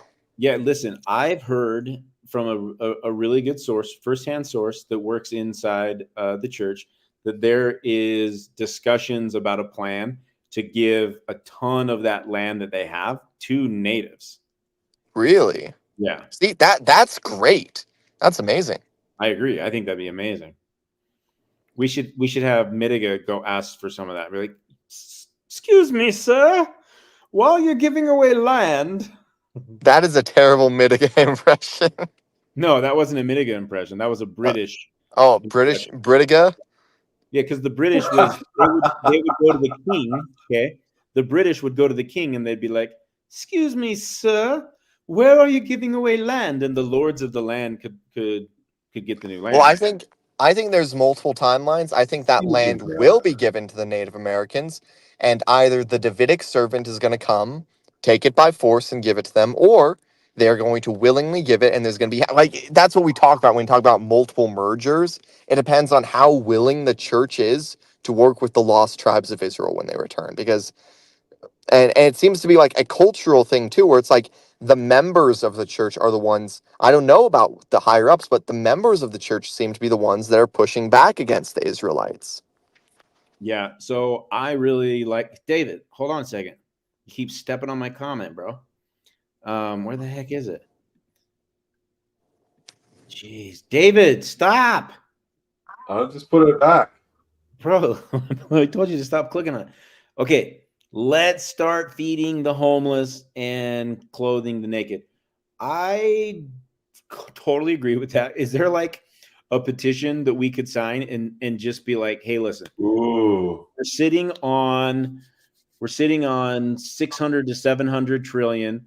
We're sitting on a bunch of cash. Let's start at the Temple Square and let's follow the grid system that Brigham Young did. And let's go a block out, a block out, a block out, a block. And let's take care of all the homeless and all the people. Just keep expanding and pull in the wards and get Latter-day Chad a new car with the tithing money. Yeah, dude, with the and a house. But that's where, I would love to spend $1 billion on that a year, right? It could go a long way. I saw that you could solve hunger in America for $25 billion. $25 billion. You could solve hunger in America. You could solve homelessness for $80 billion. Maybe billion. That's so. Here's an idea about the Antichrist. So, what do they call the Antichrist in Revelations? How did you go from that marvelous thing to Antichrist, bro? Listen, you'll see in a second what they call wrong in you, bro. The darkness is wrong in you. Well, listen, what do they call him in Revelations? The beast. Yeah. And who is it that goes around solving all these problems with money, performing miracles, curing people of their blindness? Mr. Beast. That's the beast. Oh my gosh, bro. Mr. Beast is curing blindness and he's bringing water. He's literally making the desert grow and create fruit. Mr. Beast is the Antichrist. His name is Mr. Beast has Beast. been being exposed that he didn't really help anybody with blindness. And He then didn't help with all listen to other this. stuff. And Mr. Beast, he's been heavily invested in the Neuralink stuff too. Mr. Beast is in his villain arc right now. We need to do an entire episode, just a live stream like this, on transhumanism and the plan of the elites to put their consciousness in these AIs and live forever. Right? Like there's a mapped out plan for the ultra elite that they know that sometime in between 2030 and 2036 that AI will reach sentience. And once they hit that spot, they'll be able to take their consciousness and plant it into a server, all their memories and everything, and then take that and put it in a robot that Elon Musk creates that turns into like another human. That's how they plan to live forever. It's called transhumanism. Transhumanism. Crazy idea. What if this stuff happens and we have like some Terminator level threat, but we basically get like magical metaphysical powers, and it's like this battle between technology and magic in the world, where like all the good guys have like magical powers, and then like the elites, they have like these robot bodies, and they're actually like burning in hell, but like their consciousness is copied in these robots. Can we get lasers in our fingers? Yes. I'm in. And swords. I'm Dragon Ball Z. I am in like Flint. Okay, boys, this has been fun. Everything that we've said on here is for our personal opinion. Like we're having a conversation in our basement, drinking Red Bulls. Okay, so Zion Media does not espouse any of these beliefs. It's the crazy beliefs of our guest and ourselves. We love the church and the root, and we love Ensign Peak. And the root is good, and the root is good, and we're not following Nephi and Tim Ballard and starting another church. We're sticking it out in this church. All right, you're gonna have to pull me out, and then I'm gonna come back in. Hey there, this is totally how tonight's gonna end. All right, guys, after party is on our Discord server. After party on our Discord server, and listen. We might do depending on how this election goes and what happens on the Discord server, there might be a secret impromptu live stream where a bunch of us are just going to get on and talk. We don't even care if there's 8 people. That might happen tonight if you're a late nighter. All right. Peace, homies.